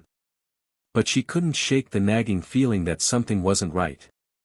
Every decision she made felt like it carried the weight of the world, and it was becoming increasingly difficult to maintain control over everything. Just when Emma thought things couldn't get any more complicated, she received a call from Minister Oladipo in Nigeria. Ms. Carson, we have a problem, Minister Oladipo said, his voice tense. There are concerns about the sustainability of your technology. Some of the stakeholders in our government are worried that this project will end up costing more in the long run, and that it won't address the broader energy needs of the country. Emma's stomach clenched. This was the last thing she needed right now. Nigeria was one of the biggest players in Africa's energy market. If they pulled out, it would be a huge blow to Tesla's credibility on the continent. I understand, Minister, Emma said, keeping her voice calm despite the rising anxiety in her chest. We've been working hard to ensure that our system will meet Nigeria's energy needs. I'd be happy to meet with your team to address their concerns and provide more detailed information. Good, Oladipo replied. We'll arrange a meeting next week. I expect you to come prepared. As the weeks passed, Emma found herself constantly on the move, balancing meetings, negotiations, and technical challenges. It was overwhelming, but she kept pushing forward, determined not to let the project fail. Back in Cape Town, the engineering team was working tirelessly to address the battery issues. They had developed a potential solution, a new thermal management system designed to keep the batteries within the optimal temperature range. But it was still untested in the field, and Emma wasn't sure if it would be ready in time for the launch in Kenya. Elon had been in contact daily, offering support and suggestions, but even his usual calm confidence wasn't enough to calm Emma's nerves. She needed results, and she needed them fast. In Kenya, the test site was being prepared, and the team was working hard to install the system's components. Despite all the setbacks, Emma couldn't help but feel a surge of hope. They had come so far. They had to make this work. The future of energy in Africa, and Tesla's global ambitions, depended on it. The day of the pilot launch in Kenya arrived, and Emma stood at the edge of the site, her heart pounding in her chest. The system was ready, or at least, it had to be. The test would reveal whether the hybrid energy system could meet the demands of the country, and the world would be watching. Everything's ready, Emma, Alex said, his voice a little shaky as he approached. Good, Emma replied, her gaze fixed on the system. Let's make this happen. The system was activated, and for the first time, Emma watched as the turbines spun to life, the solar panels glinting in the bright African sun. It was beautiful, but it was also a moment of truth. Would it work? Would the technology perform as promised? The first few hours were tense. The engineers monitored every data point, checking for any signs of failure.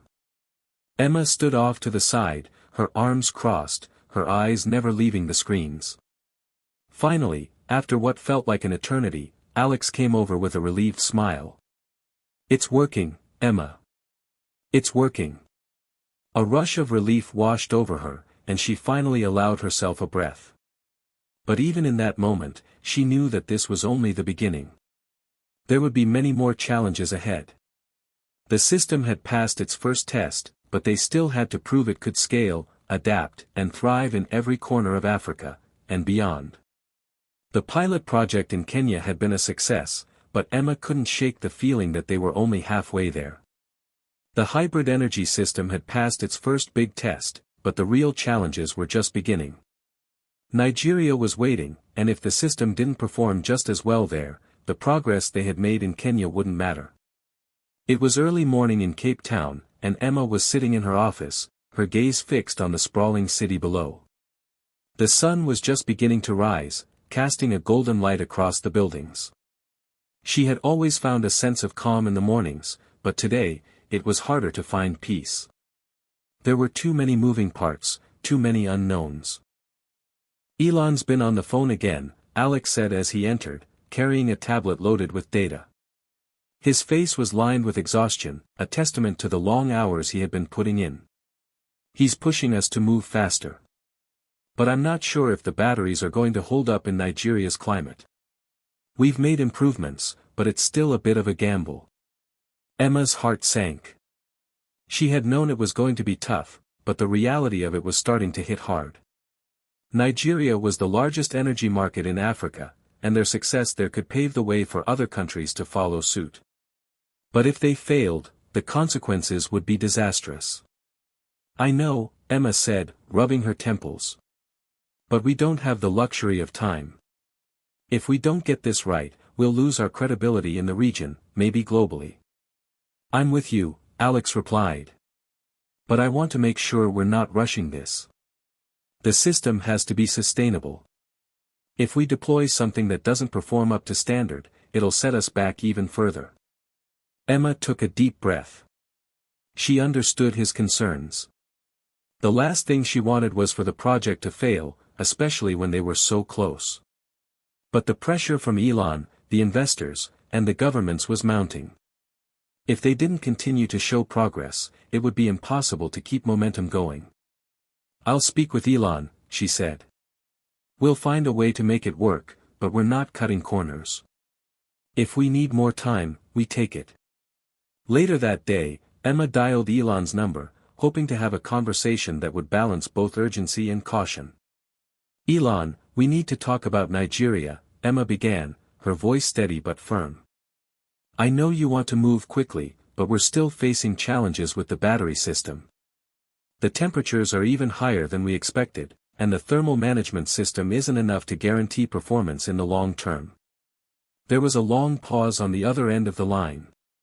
Finally, Elon's voice came through, thoughtful but uncompromising. I get it, Emma. The heat is a concern. But you and I both know that if we don't push forward, someone else will. And we can't afford to lose this opportunity. I understand the stakes, but I need to be realistic, Emma replied. If we push too hard and the system fails, it could mean the end of Tesla's expansion in Africa before it even begins. I'm not willing to gamble with people's trust. Elon's tone softened. I trust you, Emma. I know you'll make the right call. But remember, sometimes risk is the price of progress. You've already done an incredible job. We're counting on you to keep going. Emma took a deep breath. I'll make sure the system is as prepared as it can be. But I need the team to be fully aligned on what we're up against. We can't afford another misstep. Agreed, Elon said, and the line went silent for a moment. Just remember, Emma, we're in this together. I'm here if you need anything. As the call ended, Emma felt the weight of the decision settle on her shoulders. The pressure was real, and the risks were high. But she couldn't afford to let the fear of failure dictate her actions. They had come this far, and she couldn't stop now.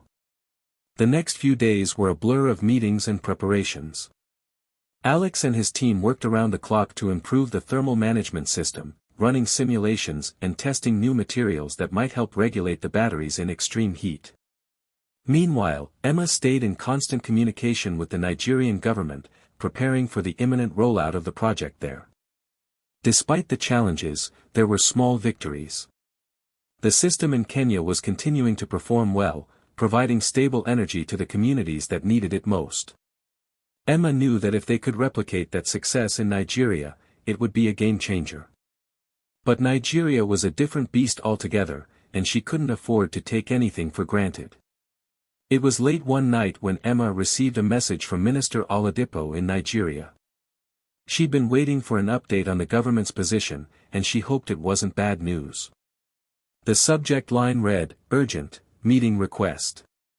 Emma's stomach twisted as she opened the email. Ms. Carson, I hope this message finds you well. We have reviewed the current state of the project and would like to meet with you to discuss some concerns before moving forward. I suggest we meet next week to address these issues in person. The concerns were clear, the government wanted reassurances. They were worried about the sustainability of the technology, especially in Nigeria's unique environment. Emma had expected this, but the timing couldn't have been worse. She immediately scheduled a video call with the government officials in Nigeria.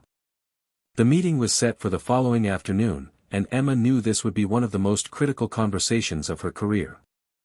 The next day, Emma sat in her hotel room in Abuja, the capital of Nigeria. She was dressed in business attire, but the sweat beading on her forehead betrayed her nerves. She hadn't felt this much pressure since the early days of the project in South Africa. The call began, and Minister Oladipo appeared on screen, his expression unreadable. Ms. Carson, we appreciate the progress that has been made, he said, his voice measured. But we still have reservations. Can you explain how you plan to address the sustainability concerns? What will happen if the batteries fail under the extreme heat, as we suspect? Emma took a deep breath, trying to steady her nerves. Minister Oladipo, I understand your concerns, and I share them. The technology has been rigorously tested, but we've been working to improve it even further. Our engineers have developed a new solution, a hybrid cooling system for the batteries that will help regulate temperature even in the hottest conditions. We're confident that with this improvement, we can ensure the system performs as expected. The minister nodded, but his eyes were still skeptical. We will need to see results. If this system fails, it could have serious consequences. Not just for your company, but for the people who are relying on it. Emma nodded, feeling the weight of his words. I understand. We'll have the updated system ready for deployment in a matter of weeks. I'll be there personally to ensure everything runs smoothly. The conversation ended on a cautious note, but Emma knew they were still on the edge of a breakthrough. The stakes were high, but she had never been one to shy away from a challenge. As Emma left the meeting, she felt a mixture of determination and exhaustion. They had made progress, but the road ahead was still uncertain. The team would have to work harder than ever to make sure the system could withstand the intense scrutiny it would face in Nigeria. But Emma was ready. She had fought too hard to back down now. Tesla's future in Africa, and the world, depended on what they did next. The days were growing longer, and Emma felt the weight of the project bearing down on her. The deadline for the Nigeria pilot was rapidly approaching, and despite their best efforts, new challenges seemed to crop up at every turn. The hybrid energy system was almost ready, but a series of tests had revealed minor but significant issues. The battery's performance still fluctuated in high heat environments, and the cooling system, while effective, required further optimization. In Cape Town, the engineering team was working tirelessly, tweaking and retesting the system, but Emma knew that they were running out of time. Meanwhile, in Nigeria, the political landscape was shifting, and she could sense the pressure from the government growing stronger. The stakes had escalated beyond just technology, they were now a matter of national pride. Emma, we need to talk, Alex's voice pulled her from her thoughts. She turned to see him standing in the doorway of her office, his face creased with concern. What's going on? Emma asked, setting down her phone. Her fingers ached from the constant calls and emails, and her mind was foggy from the lack of sleep. We've got a problem, Alex said, walking into the room. The new battery cooling system is working better, but it's still not perfect. We're seeing temperature spikes in certain areas. I think we need to take a step back. Emma rubbed her forehead, trying to clear her thoughts. Step back. We don't have time for that, Alex. We've already pushed the launch in Kenya back a few times, and now Nigeria is demanding results. If we don't meet their expectations soon, they'll pull the plug on the whole project. I know, Alex said, his voice tense. But if we don't fix the system properly, we'll be setting ourselves up for a bigger failure down the road. Imagine what happens if the batteries malfunction when the system is live in Nigeria. We'll lose credibility, and worse, we'll lose the trust of everyone who's been supporting us. Emma sighed, pacing the floor. She understood the gravity of the situation, but she also knew that every minute spent on adjustments meant more time for the government and investors to lose faith. The pressure was suffocating. We have to make it work, Alex, she said, stopping in her tracks. I don't care how long it takes, but we can't afford another delay. Let's give it one final push, and then we present it to Nigeria.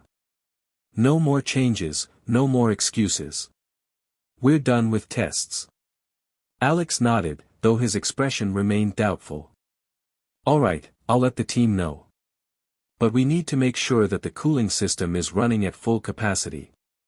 If not, the batteries will just keep failing. Later that evening, Emma was sitting in her hotel room in Abuja, Nigeria.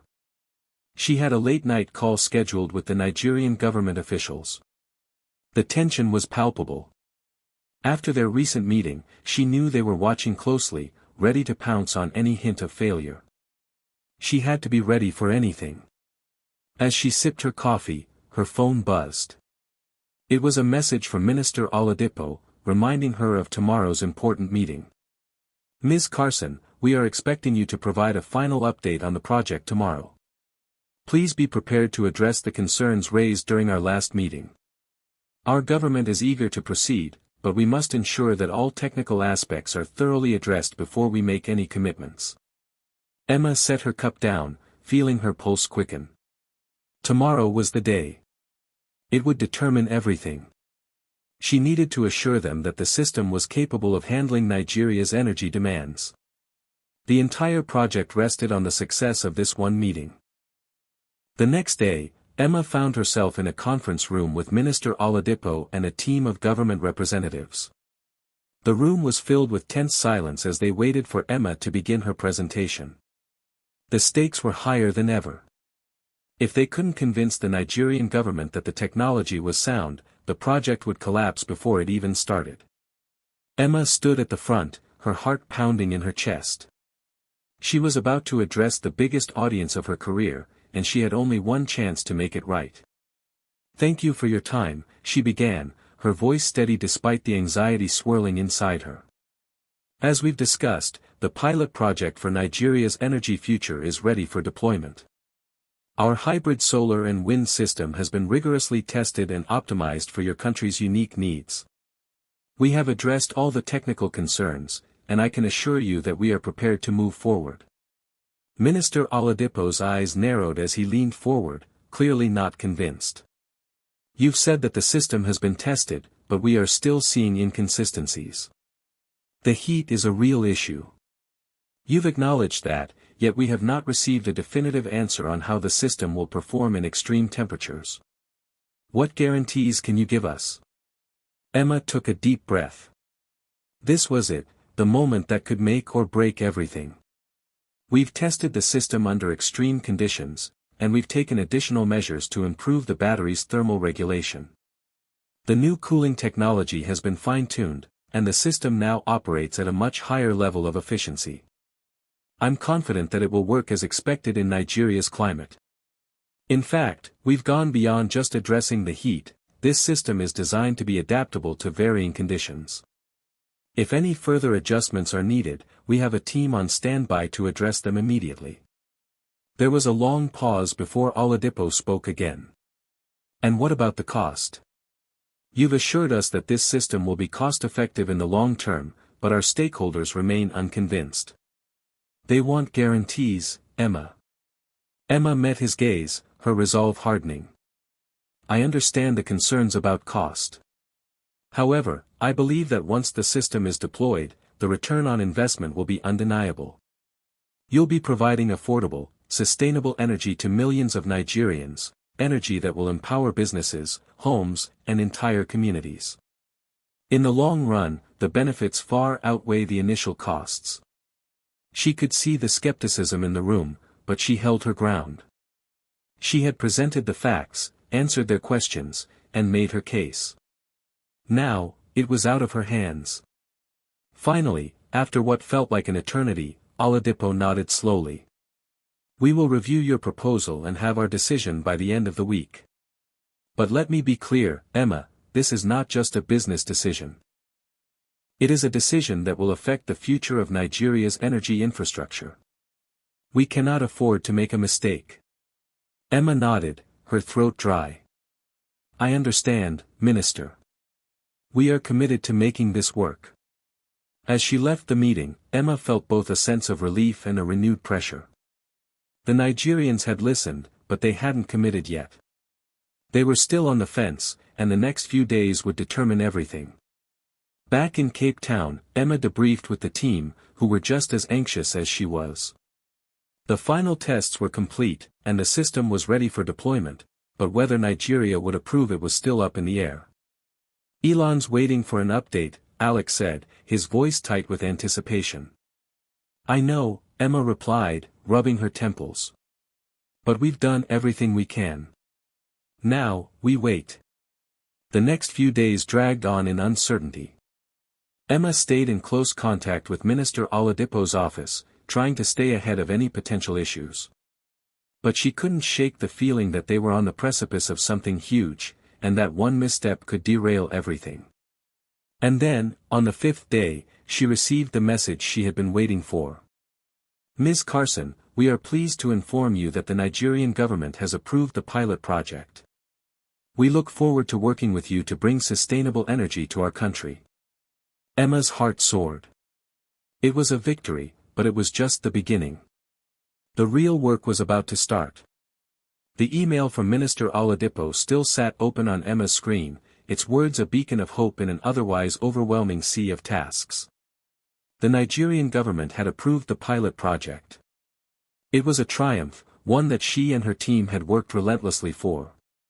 But this victory, as sweet as it was, felt like the calm before the storm. The approval didn't mark the end of the journey, it was just the beginning. Emma knew the scale of what was coming next. They had to implement the system across multiple regions in Nigeria, ensuring that it was reliable, scalable, and adaptable to the unique challenges each area presented. The pressure was immense, but this was why she had come to Africa in the first place, to make a real difference. By the time she landed in Abuja for the official rollout announcement, the weight of the responsibility was heavier than ever. She knew the stakes. The success of this project would determine not just Tesla's future in Africa, but also the credibility of the clean energy movement on the continent. It wasn't just about technology anymore, it was about proving that sustainable energy could be both affordable and reliable. The press conference in Abuja was set to be a major event. A crowd of government officials, journalists, and energy experts filled the room, all eager to hear the details of the groundbreaking collaboration between Tesla and the Nigerian government. Emma stood at the podium, flanked by Minister Oladipo, whose approval of the project had been a pivotal turning point. Emma cleared her throat as the room quieted. "Thank you all for being here today. This marks a historic moment for Nigeria and for Tesla. Today, we begin a new chapter in the country's energy future, one powered by sustainable, clean energy that will provide reliable power to millions of Nigerians." There was a ripple of applause, but Emma could feel the weight of the eyes on her. She wasn't just selling a product, she was selling hope. Hope that this system could change lives, that it could bring energy to regions that had been plagued by inconsistent power for years. "As we launch this pilot, we are not just looking at a business venture," Emma continued, her voice strong. "We're looking at a partnership, one that will bring together technology, innovation, and the people of Nigeria. This system will power homes, schools, hospitals, and businesses, giving them the energy they need to thrive. This is just the beginning, and we're committed to making sure it works." Despite the excitement and the applause, Emma couldn't shake the uneasy feeling that had been creeping up on her ever since the approval. She'd seen firsthand how fragile large-scale projects could be, and she knew that the real challenges would come when the system was put to the test in real-world conditions. Later that day, Emma met with her project team in Nigeria, including Alex, who had flown in from Cape Town to oversee the operations. They sat in a large conference room in the heart of Abuja, going over the logistics of the deployment. The room was filled with engineers, technicians, and local officials, all working to iron out the last-minute details. "We've got the first 3 installations ready to go," Alex said, his tone focused but filled with concern. "The team's been working around the clock to get the batteries installed and tested. But there are a few issues with the grid connections in some areas. The existing infrastructure is older than we anticipated, and it's causing delays." Emma frowned. "What kind of delays?" "We're seeing power fluctuations in some regions. The current grid can't handle the influx of renewable energy we're putting in. The system's been optimized to handle fluctuating inputs, but it's still struggling with grid instability," Alex explained. "It's going to take more time to resolve." Emma tapped her pen on the table, thinking through the problem. "We can't afford delays. We've made promises, and if we can't deliver, it'll all fall apart." "We're working on it," Alex said, trying to reassure her. "We've got local teams ready to reinforce the grid where necessary, but it's going to require coordination with the Nigerian utility companies. That's where we'll run into more political red tape." Emma nodded, the weight of the situation settling deeper in her chest. "All right, let's prioritize the most critical installations first. Make sure we have backup power systems in place in case the grid fails. We can't have blackouts." "Understood," Alex replied. "I'll work with the team to get that sorted." "But there's another issue, public perception." Emma raised an eyebrow. "What do you mean?" There are rumors circulating that we're bringing in foreign technology that isn't reliable, Alex said. Some local groups are worried about whether Tesla's technology will really work for Nigeria's needs. It's more of a political battle than a technical one, but it could derail things if we don't address it. Emma ran a hand through her hair, her mind racing. The media was already buzzing with news of the launch, but she hadn't anticipated these kinds of challenges. The political climate in Nigeria was complex, and public perception could be as powerful as the technology itself. We need to engage with the community leaders, Emma said, her voice resolute. We can't just rely on technology to sell this. We need to prove that we're here for the long haul, that we're invested in Nigeria's future. Over the next few weeks, the team worked tirelessly to deploy the hybrid energy systems across Nigeria. The logistical challenges were monumental, coordinating with local utilities, addressing infrastructure issues, and navigating the political landscape. But despite these challenges, progress was being made. Emma spent countless hours meeting with local stakeholders, listening to their concerns, and addressing their questions. She knew that trust was earned, not given, and she was determined to prove that Tesla wasn't just another foreign company looking to make a profit. They were there to help build a sustainable energy future for Nigeria. One evening, after a long day of meetings, Emma found herself walking through a neighborhood in Abuja that had just been connected to the new energy system. The lights were on, illuminating the street in a way they hadn't been before. People were walking, chatting, and smiling. It was a small moment, but to Emma, it was a sign that they were on the right path. As she walked, she overheard a conversation between two women standing on the sidewalk.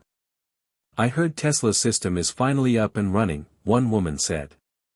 "You know, the system they promised would give us power all the time, not just when the grid feels like working." "I've heard about it," the other woman replied. "They say it's a game changer. I think it might just work."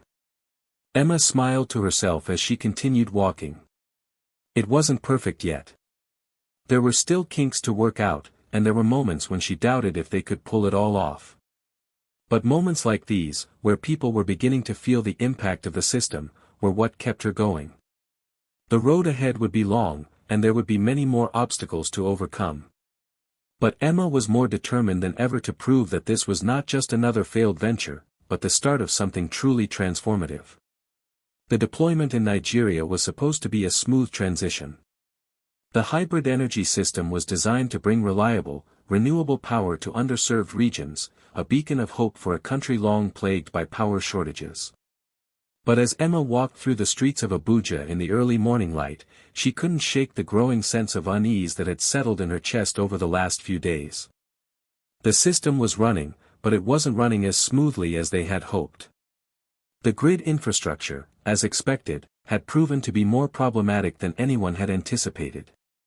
Emma's team was working non-stop to resolve the issues, but each solution seemed to uncover a new problem. In the last week alone, there had been several instances of the system crashing during peak energy consumption times, leaving entire neighborhoods in darkness. It wasn't widespread, but it was enough to cause concern among local officials. The last thing they needed was for the system to fail during a highly publicized rollout. If the government lost faith, the project could be over before it had truly begun. Emma entered her hotel room, where her phone buzzed incessantly. It was a message from Alex. "Alex, the grid issue is getting worse. We need to discuss next steps, call me when you can." Her stomach tightened. She immediately dialed his number, hoping for a simple fix. "Emma," Alex answered, his voice strained. "We've tried everything we can think of, but the problem is bigger than we initially thought. The grid just isn't compatible with our system in some regions. We're seeing power surges and outages that we didn't anticipate. It's like the system is fighting with the grid itself." Emma paused, her mind racing. "So, what do we do?" "We're coordinating with local utilities to rework the connections, but it's a slow process. Some regions are going to experience more outages in the short term unless we take drastic action," Alex explained. "I'm afraid if we don't get ahead of it soon, the public backlash will be too much to handle." Emma ran her hand through her hair, the weight of the situation sinking in.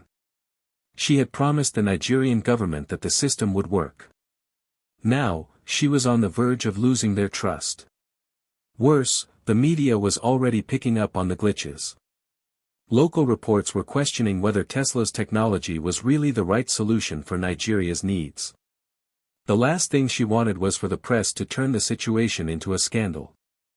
"All right," Emma said, her voice calm despite the chaos in her mind. "I'll handle the PR side. You keep working with the grid teams. If we need to bring in more resources, do it. Let's get a plan together for the next 48 hours, and I'll meet with the government tomorrow." That evening, Emma stood on the balcony of her hotel, staring out at the sprawling city of Abuja. The streets were alive with movement, the hum of daily life continuing as if everything was normal. But for her, nothing felt normal. She was about to face another round of meetings with the Nigerian government, and this time, there would be no easy answers. Her phone rang again, snapping her out of her thoughts. It was Minister Oladipo. "Ms. Carson," the minister's voice was formal, but Emma could detect an underlying tension. "I've just received reports of another outage in Kano. This is the third one in as many days. What is going on with the system?" Emma exhaled slowly, preparing herself for the tough conversation ahead. "Minister, I understand the frustration. I want to assure you that we're aware of the issue, and we're actively working with local teams to resolve the grid compatibility problems. The system itself is sound, we've just hit a few bumps in the road during this early stage of implementation. This is a complex process, but I promise we are committed to getting it right." "And how long will it take?" Minister Oladipo's voice grew firmer. "We've promised the public that this system would solve Nigeria's power crisis. If the outages continue, I will have no choice but to reconsider the entire project." Emma's stomach churned. She had known the stakes were high, but now it felt like everything was teetering on the edge. "I understand, Minister. We're putting everything we've got into fixing the issue. I'll personally oversee the situation in the next 24 hours, and we'll have a solution in place. But I need your continued trust. We're still in the early stages, and there will be some growing pains. Once the system is fully optimized, we'll be able to deliver consistent power." There was a long pause on the other end of the line. When Oladipo spoke again, his tone had softened, but the underlying pressure remained. "Very well. But I expect a full update by tomorrow morning. We will not tolerate further delays." "I'll have the information you need," Emma promised, knowing that this would be one of the most critical moments of the entire project. The next day, Emma and her team worked around the clock to identify the root causes of the outages. Engineers were dispatched to the most affected regions, working hand in hand with local utility providers to stabilize the grid. The pressure was mounting as the hours ticked by, but Emma refused to let it show. She coordinated with local media to manage the public narrative, assuring them that Tesla was committed to resolving the issues. At noon, Emma received a call from Alex. "Emma, we think we've isolated the problem. The grid itself is causing voltage spikes when we try to input renewable energy at higher levels. Some areas just can't handle the amount of power we're pushing through." Emma's heart raced. "And what do we do about it?" "We need to install additional voltage stabilizers to smooth out the fluctuations. It's not a quick fix, but it's the most effective solution we've got. If we can get them in place quickly, we'll be able to prevent further outages." Emma nodded, relief washing over her. "All right, let's move forward with it. I'll update Minister Oladipo, and we'll keep pushing to get the system fully operational." By the end of the day, progress had been made. The voltage stabilizers were in place, and the system had stabilized in most regions. There were still minor glitches to work out, but the immediate crisis had been averted. That evening, Emma met with Minister Oladipo to give him the good news. "We've identified the issue, Minister," she said, her voice firm. "We've already implemented a solution, and we're working to stabilize the system further." I can assure you that we're doing everything in our power to make this work. Minister Oladipo studied her for a moment, his gaze unreadable.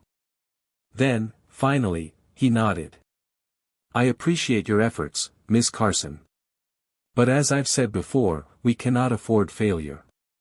Keep me updated on your progress. Emma nodded. Of course, Minister. We won't let you down.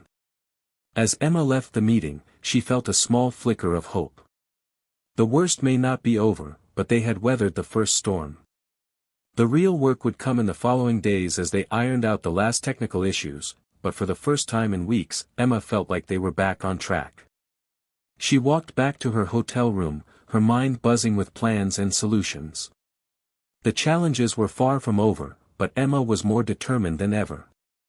The success of the pilot in Nigeria would change everything, not just for Tesla, but for the future of renewable energy in Africa. She had come too far to back down now. Emma had never felt so exhausted in her life. The past few days had been a blur of meetings, technical fixes, and media inquiries. While they had successfully implemented the stabilizers and brought the system back online, the pressure was mounting from all sides.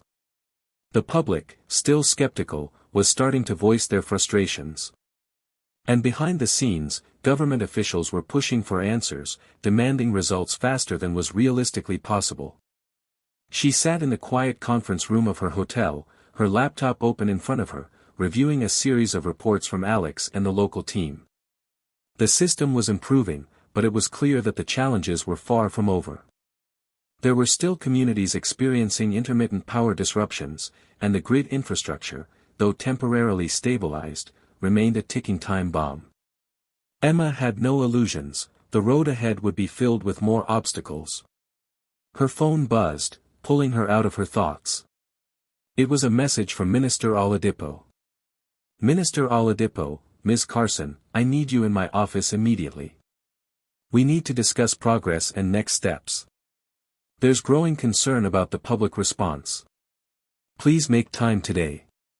Emma stared at the screen for a moment, the tension in her shoulders tightening. She had been expecting this. The pressure was no longer just from the technical side, it was political now. The media had picked up on every glitch, every outage, and the local press had started calling the project into question. She knew that the Nigerian government was feeling the heat, and they would be looking to her for answers. As Emma entered the Nigerian Ministry of Power's office, she was greeted by Minister Oladipo's assistant, who led her into a spacious, formal meeting room. The minister was already seated at the head of the table, his expression stern but composed. Ms. Carson, he said, his tone measured. Please, take a seat. We need to discuss the situation regarding the grid issues and the public's growing concerns. Emma sat across from him, her heart racing. She had prepared for this moment, but there was no amount of preparation that could have eased the weight of the conversation. Minister, I understand the situation, Emma began, keeping her voice steady. The system is still in the process of being optimized, but we've made significant progress over the last few days. The stabilizers are working, and we're addressing the remaining issues. I'm confident we'll have a fully operational system within the next few weeks. Minister Oladipo raised an eyebrow. You're confident, are you? Because the media is not as confident as you are, Ms. Carson. We're seeing reports from people across the country about blackouts, surges, and, most troubling of all, complaints about the system's reliability. What will you tell the Nigerian people when they ask if this project was a mistake? Emma paused, searching for the right words. What I can tell the people of Nigeria is that this project is part of a bigger vision. It's not just about this moment, but about the future. There will always be challenges when implementing new technology, especially when working with a grid as old and fragile as Nigeria's. But we are committed to overcoming these challenges. This system will work, and it will transform the country's energy landscape. The minister's gaze hardened. You're asking for patience, Ms. Carson. But patience is wearing thin. We need to see tangible results, and we need them now. Emma took a deep breath, her mind racing. I understand. I'm doing everything in my power to ensure the project succeeds. I've personally taken charge of the efforts to stabilize the system, and we're getting results. The outages are being addressed, and we're working directly with local teams to make sure the issues don't recur. And if they do? Oladipo pressed, his voice lowering. What then? If they do, we'll be ready, Emma responded, her tone unwavering. We have backup systems in place, and we're continuing to test and optimize. This is a long-term investment, and we're in it for the long haul. But I need the Nigerian government's continued support. We're in this together. There was a long silence as Oladipo considered her words. Finally, he spoke. We will give you the support you need. But I expect to see results within the next 72 hours, Ms. Carson. If we don't see measurable progress, we'll have to reconsider our options. Emma nodded, trying to maintain a calm exterior, though inside she could feel the pressure mounting. I understand, Minister. I'll keep you updated every step of the way. As Emma left the minister's office, her mind was spinning. The stakes had never been higher. She had only 3 days to show real progress, or risk losing the government's trust and, with it, the entire project. It was a heavy burden, but it was one she had chosen. She knew that the next 72 hours would be a test of her leadership, her resilience, and her ability to keep her team motivated despite the mounting pressure. The team worked tirelessly over the next few days, putting in long hours to ensure the grid issues were fully addressed. Emma spent her days on the ground, coordinating with local technicians, meeting with government officials, and ensuring that the media narrative remained positive. Every conversation was about momentum, keeping the focus on the progress that had been made, while acknowledging the challenges ahead. At night, Emma would return to her hotel room, feeling the exhaustion seep into her bones. But there was no time for rest. She had a job to do, and the clock was ticking.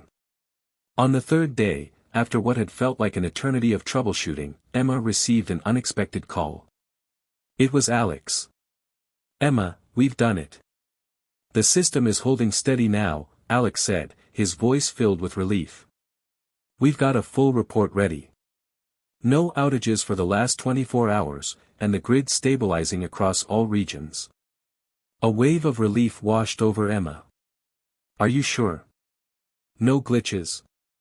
None, Alex confirmed. It's working. Emma smiled for the first time in days. That's the news I've been waiting for. I'm heading to the ministry now to give them an update. When Emma walked into Minister Oladipo's office that afternoon, she felt a renewed sense of confidence. She was no longer walking into a meeting filled with uncertainty. This time, she had results to present. Minister, Emma began, her voice calm but resolute, I'm pleased to report that the system is now fully stable. We've had no outages in the last 24 hours, and the grid is holding steady across all regions. The minister looked at her, his expression unreadable. Then, he nodded. I'm glad to hear it, Ms. Carson, he said. You've done what was needed. We will continue to monitor the situation, but I believe we can now say that the pilot has been a success. As Emma left the ministry building, she allowed herself a moment to breathe. The project was not perfect, and there would still be many hurdles to overcome. But for the first time in weeks, she felt like they were on the right path. The road ahead would be long, but Emma was ready. She had proven to herself, and to everyone else, that no matter the challenges, she would fight for the success of this project. She wasn't about to give up now. The success of the past few days had brought a momentary sense of relief to Emma. The system was running smoothly, outages had been minimized, and the Nigerian government seemed satisfied for the time being. But Emma knew better than to get complacent. The path to truly transforming Nigeria's energy infrastructure would be long and fraught with challenges. The pressure was far from over. As she sat in her hotel room, reviewing the latest set of reports from Alex and the team, Emma's phone buzzed with an incoming call. It was from her mentor back at Tesla, Sarah Mitchell. Emma had worked closely with Sarah when she first joined the company, and she had always been a source of support during tough times. "Hey, Emma. How are things in Nigeria?" Sarah's voice came through the line, warm yet with an undertone of concern. "It's been hectic," Emma admitted, running a hand through her hair. "We've made progress, but there's still so much work to do. I'm managing, but I'm feeling the weight of it all right now. There's just so much riding on this." "I get it," Sarah said, her voice calming. "You've got a big vision, but those visions come with serious pressure. Just remember, you're not alone in this. Your team is solid, and they're backing you up. You've got the skills, Emma, but don't forget to take care of yourself too. It's easy to lose yourself in the mission." Emma leaned back in her chair, taking a deep breath. "Thanks, Sarah. It's just that every day feels like a new obstacle. Every time we solve one problem, another one appears. And now, there's pressure from the government to expand the system even further. They want to roll out more cities, and they want it fast. That's a good sign, though, right?" Sarah asked. "It means they're trusting you. They see the potential of what you're doing." Emma nodded, even though Sarah couldn't see her. "Yeah, it's a good sign. But it's also a huge responsibility. If we fail, it's not just a setback for Tesla, it's a setback for renewable energy in Africa. We're talking about millions of people depending on this. The political climate here is tricky, too. If there's even one slip-up, the media will be all over it, and it could lead to massive public backlash. You've always thrived under pressure, Emma. Just stay focused. You've got this," Sarah reassured her. "And remember, if you need backup, don't hesitate to reach out. I'm here." "Thanks, Sarah. I really appreciate it. I'll keep you posted." Later that day, Emma attended a high-stakes meeting with the Nigerian government. The pressure in the room was palpable. Minister Oladipo had called for a session to discuss the next phase of the project, expanding the hybrid energy system to additional cities across Nigeria. It was a logical next step, but it came with enormous challenges. The meeting was held in a conference room at the Ministry of Power, and Emma was joined by several high-ranking officials, as well as Alex and a few senior engineers from Tesla. The air was thick with anticipation as everyone waited for Minister Oladipo to speak. "Ms. Carson," Oladipo began, his voice firm, "we've been pleased with the progress in the initial regions. The energy system is stabilizing, and the outages have been reduced significantly. But now we must talk about scaling up. We cannot afford to waste time. We need to extend the hybrid energy network to Lagos, Port Harcourt, and Kano. These are key cities. And we need to do it quickly." Emma kept her face neutral as she listened to the demands. Scaling up the project was always part of the plan, but doing so at such an accelerated pace added a whole new layer of complexity. The logistics alone were daunting. "I understand the urgency, Minister," Emma replied, maintaining her composure. "However, I want to make sure we're setting realistic expectations. Expanding the system will require time and resources, especially when it comes to upgrading the existing grid infrastructure in these new regions. We'll need to work closely with local utilities and make sure we're fully prepared for the increased load." Oladipo didn't seem entirely satisfied. "We understand the challenges, Ms. Carson. But we have millions of Nigerians waiting for reliable power. The longer we delay, the more we risk alienating the public. The world is watching us. This is an opportunity we cannot afford to miss." Emma nodded, acknowledging the weight of his words. "I agree, Minister. But I want to be transparent. To do this properly, we'll need to secure more funding.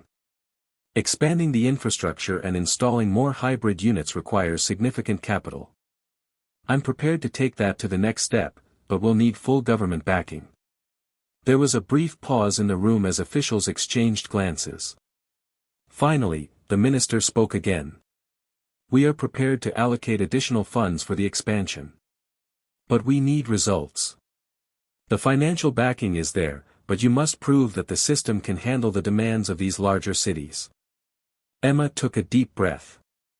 This was the moment she had been preparing for, the moment when everything could either fall into place or completely fall apart. "I'm committed to making this work," she said firmly. "We'll have a comprehensive plan ready within the week. We'll need the resources to deploy additional units and ensure the grid is properly upgraded to support the new cities. But we'll need everyone's cooperation to make this happen." Oladipo nodded. "We're counting on you, Ms. Carson. The future of Nigeria's energy sector is in your hands."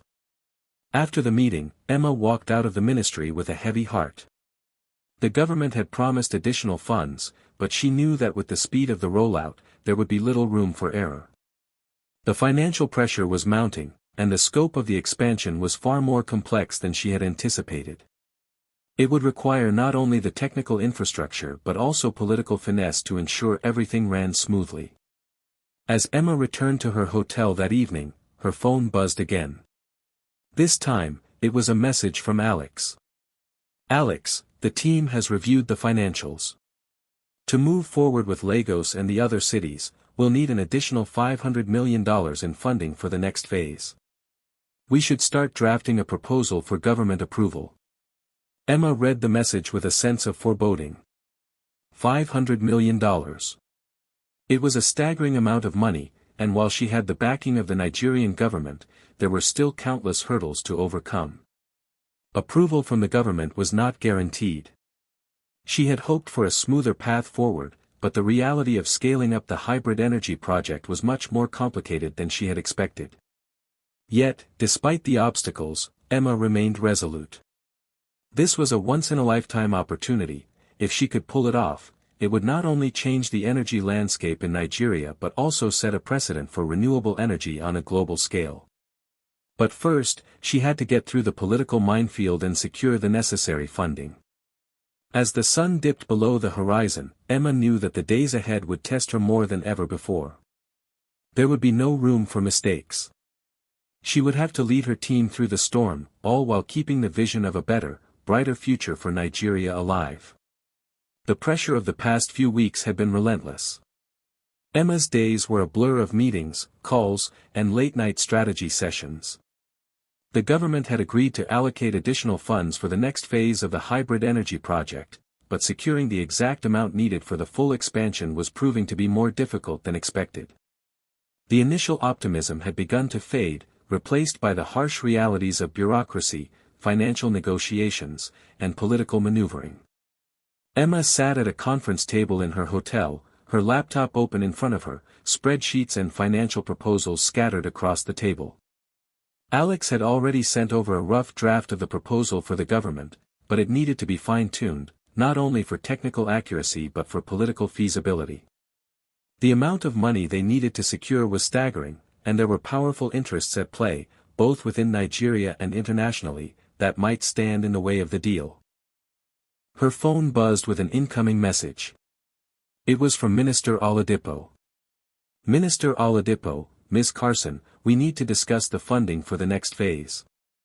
The Budget Committee has raised some concerns about the projected costs. Can we meet this afternoon?" Emma's heart sank as she read the message. The Budget Committee. That was the last hurdle. The group responsible for approving the final figures was known for being difficult, especially when it came to large-scale investments. She had a sinking feeling that this was going to be another round of tough negotiations. That afternoon, Emma arrived at the Ministry of Power with Alex in tow, both of them preparing for what was sure to be a grueling session. When they entered the meeting room, they were greeted by Minister Oladipo and a group of committee members. The air was thick with formality, but Emma was no stranger to high-stakes meetings. She had led Tesla projects across the globe, but this felt different. There was something about the political environment in Nigeria that made everything more precarious. The committee members looked over their notes as Emma and Alex took their seats. Oladipo began the meeting.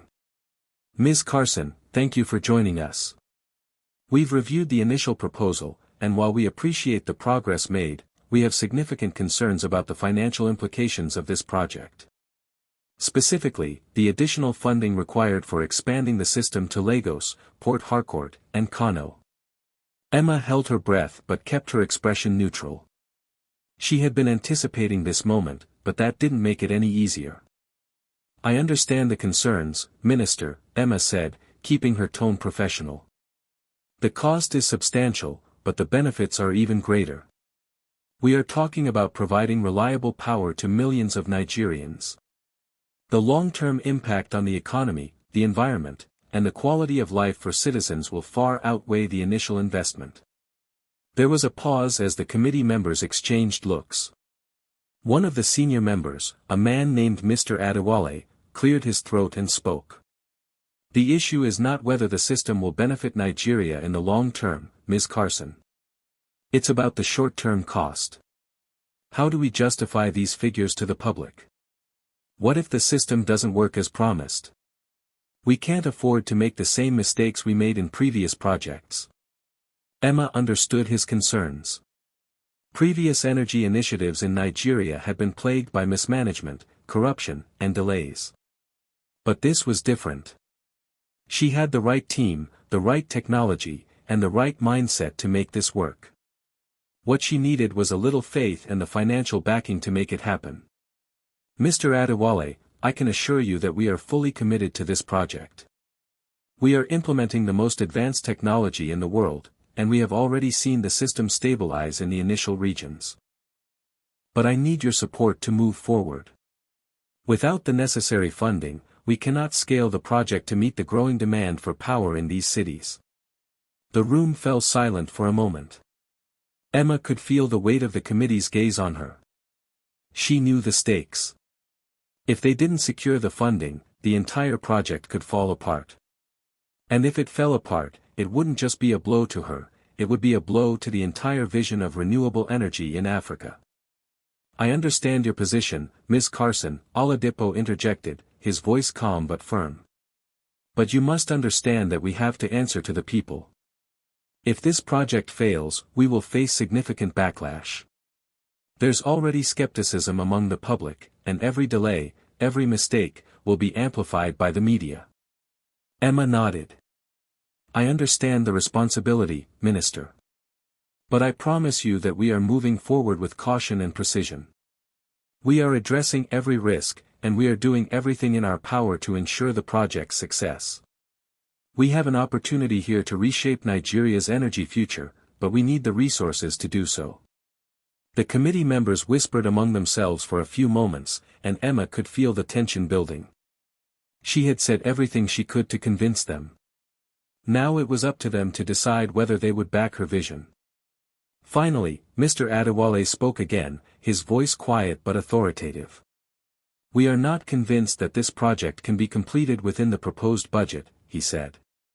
"But we are willing to approve a portion of the requested funds, on the condition that we see a clear, achievable timeline for the expansion and regular progress reports. If the project fails to meet its targets, the rest of the funding will be withheld." Emma's heart raced. This was not the full commitment she had hoped for, but it was a step forward. She couldn't afford to let this opportunity slip through her fingers. "I agree to your conditions," Emma replied, her voice steady. "We will provide the detailed timeline and regular updates. And I will personally ensure that every target is met." As Emma and Alex walked out of the meeting room, the weight of the conversation lingered. They had secured part of the funding they needed, but not the full amount. The pressure to succeed had only intensified. Now, it was up to her to prove that they could deliver. "I can't believe they didn't approve the full amount," Alex said as they made their way back to their hotel. "It's better than nothing," Emma replied. "But we're going to have to make it work with what we have. We'll start with Lagos, Port Harcourt, and Kano, make sure those are up and running smoothly. And then, we can go back for the next round of funding." Alex nodded. "We'll make it happen. We have no choice." That evening, Emma sat in her hotel room, staring out the window at the bustling city below. The road ahead was uncertain, and the obstacles were still plentiful. But for the first time in days, she felt a flicker of hope. They had made it this far, and they could keep going. The stakes were higher than ever, but so was her determination. The hybrid energy project was not just about providing power to Nigeria, it was about showing the world what was possible with innovation, resilience, and a little bit of faith. Emma knew there was still a long way to go, but she was more determined than ever to see it through. Tomorrow, the real work would begin. Emma stared at the map of Nigeria laid out before her. The three cities, Lagos, Port Harcourt, and Kano, were the first major test of the project's scalability. The initial success in the smaller regions had been encouraging, but this was a whole new ball game. The cities were more populated, their energy needs higher, and the logistical challenges more complex. Every decision now felt more consequential. She was sitting in a meeting room at the Ministry of Power, alongside Alex and several senior officials from Tesla, ready to discuss the implementation timeline. The government had committed to a partial funding approval, but Emma knew that the pressure to deliver would only escalate from here. "We've got the funding," Emma said, addressing the room. "But the real challenge is scaling up. We need to make sure that the systems in these three cities are not only functional but also sustainable long-term. And that means building out the infrastructure efficiently while navigating local regulations and political dynamics." Alex, seated beside her, nodded. "We've made progress on the technical side, but there's still a lot of work to be done. Each city has unique needs and challenges. Lagos is a massive urban center, Port Harcourt is more industrial, and Kano is growing rapidly but has its own set of constraints. We need a strategy tailored for each one." Emma glanced at the ministry representatives. "We're prepared for these challenges, but we need your full support in cutting through the red tape. We can't afford delays." Minister Oladipo leaned forward. "I understand your concerns, Ms. Carson. However, there are already voices questioning the pace of the project. The media is starting to take notice, and if you fall behind on your proposed timeline, it will damage the credibility of the entire initiative. You must meet your deadlines, or there will be consequences." Emma took a deep breath. She had known this was coming. She had anticipated the media scrutiny. If the project didn't live up to expectations, it wouldn't just be Tesla's reputation on the line, it would be hers. The weight of the responsibility felt heavier every day. "We understand, Minister," Emma replied, her voice calm but firm. "That's why we've already begun deploying teams to each of the cities to begin the groundwork. But we need your cooperation on the local level. The quicker we get the permits, the quicker we can begin construction. We can't afford delays." As the meeting ended, Emma and Alex stepped out into the hallway, both feeling the strain of the conversation. They had a lot to accomplish in the coming weeks, but Emma couldn't shake the feeling that things were about to get even harder. "There's a lot of pressure on us, Alex," Emma said quietly, rubbing her temples. "And the timeline is so tight. If we don't deliver in Lagos, they'll pull the funding for Port Harcourt and Kano. This could all fall apart so quickly." Alex glanced at her, his expression sympathetic. "I know, but we've been through worse, right? We have the technology, and we have the right people. We just need to stay focused. One city at a time." Emma nodded, though the uncertainty in her gut didn't go away. They had the technology, but they also had limited time to get everything right. And with each passing day, the eyes of the media, the government, and the public were watching more closely. There was no room for error. The next few days were a whirlwind of activity. Emma and her team worked tirelessly to begin the groundwork for the expansion, focusing on securing permits, negotiating with local contractors, and setting up the infrastructure needed to support the hybrid energy units. The cities were each presenting unique challenges.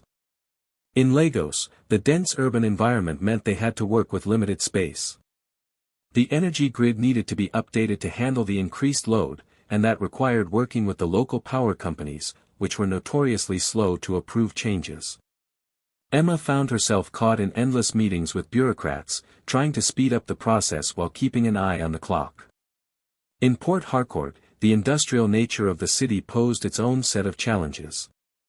The area was highly reliant on heavy industries, and ensuring that the energy system could support that demand without disrupting operations was a delicate balancing act. Emma spent hours reviewing engineering plans with her team, making sure every detail was addressed. The last thing they could afford was for the hybrid systems to fail in an industrial hub. And in Kano, the rapid growth of the city meant that they were dealing with not only existing infrastructure but also new developments. The city's needs were constantly changing, and it was hard to predict how much energy would be needed in the future. Emma found herself spending late nights trying to forecast the city's energy requirements, working closely with local planners to make sure they could scale up the system as needed. But despite all the hard work, things were not going smoothly. Emma received a call one evening from one of her field engineers in Lagos, the tone of the voice on the other end sending a wave of unease through her. "Ms. Carson, we've hit a snag," the engineer said, his voice tense.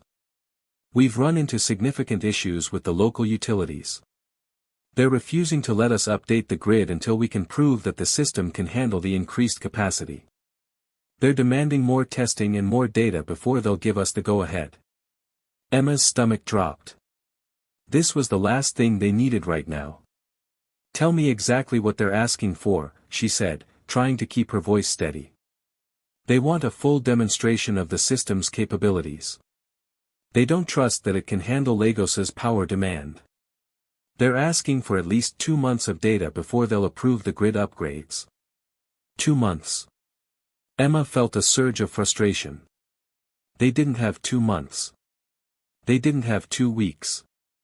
Every day was critical. "I'll be there tomorrow," Emma said, her voice sharp. "We'll figure this out." The next morning, Emma flew to Lagos with Alex and a small team of engineers. The day was spent in tense meetings with the local utility representatives, trying to convince them to approve the grid upgrades. Emma was met with skepticism at every turn. "We need to see it in action," one of the utility officials insisted. "We don't care about your projections. We want data. We want results. We want to be sure this is going to work, or we're not approving the changes." Emma fought to keep her frustration in check. "I understand your concerns, but I can assure you, this system will work. We've already implemented it successfully in other regions. We have the technology. What we need is your cooperation. If you delay this any longer, we risk missing critical deadlines, and that will affect not just the city, but the entire project." The official was unmoved. "We can't just take your word for it, Ms. Carson. We need evidence." That evening, Emma and Alex sat in a small cafe near their hotel, both feeling the weight of the day's setbacks. "I don't know how much longer I can keep pushing like this," Emma said, her voice tired. "We can't afford more delays. We've got to find a way to convince them, or everything's going to come to a halt." Alex reached across the table and placed a hand on hers. "We'll figure it out. We always do. Let's go over the data one more time. We have the evidence, we just need to present it better.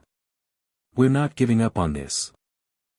Emma looked up at him, grateful for his support, but she knew the stakes had never been higher.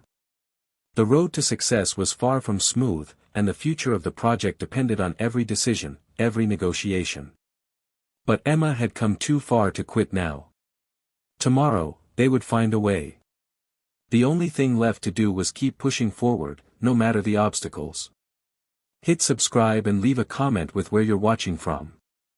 This story might just spark a new beginning. What's one thing that always pushes you forward, even when things get tough?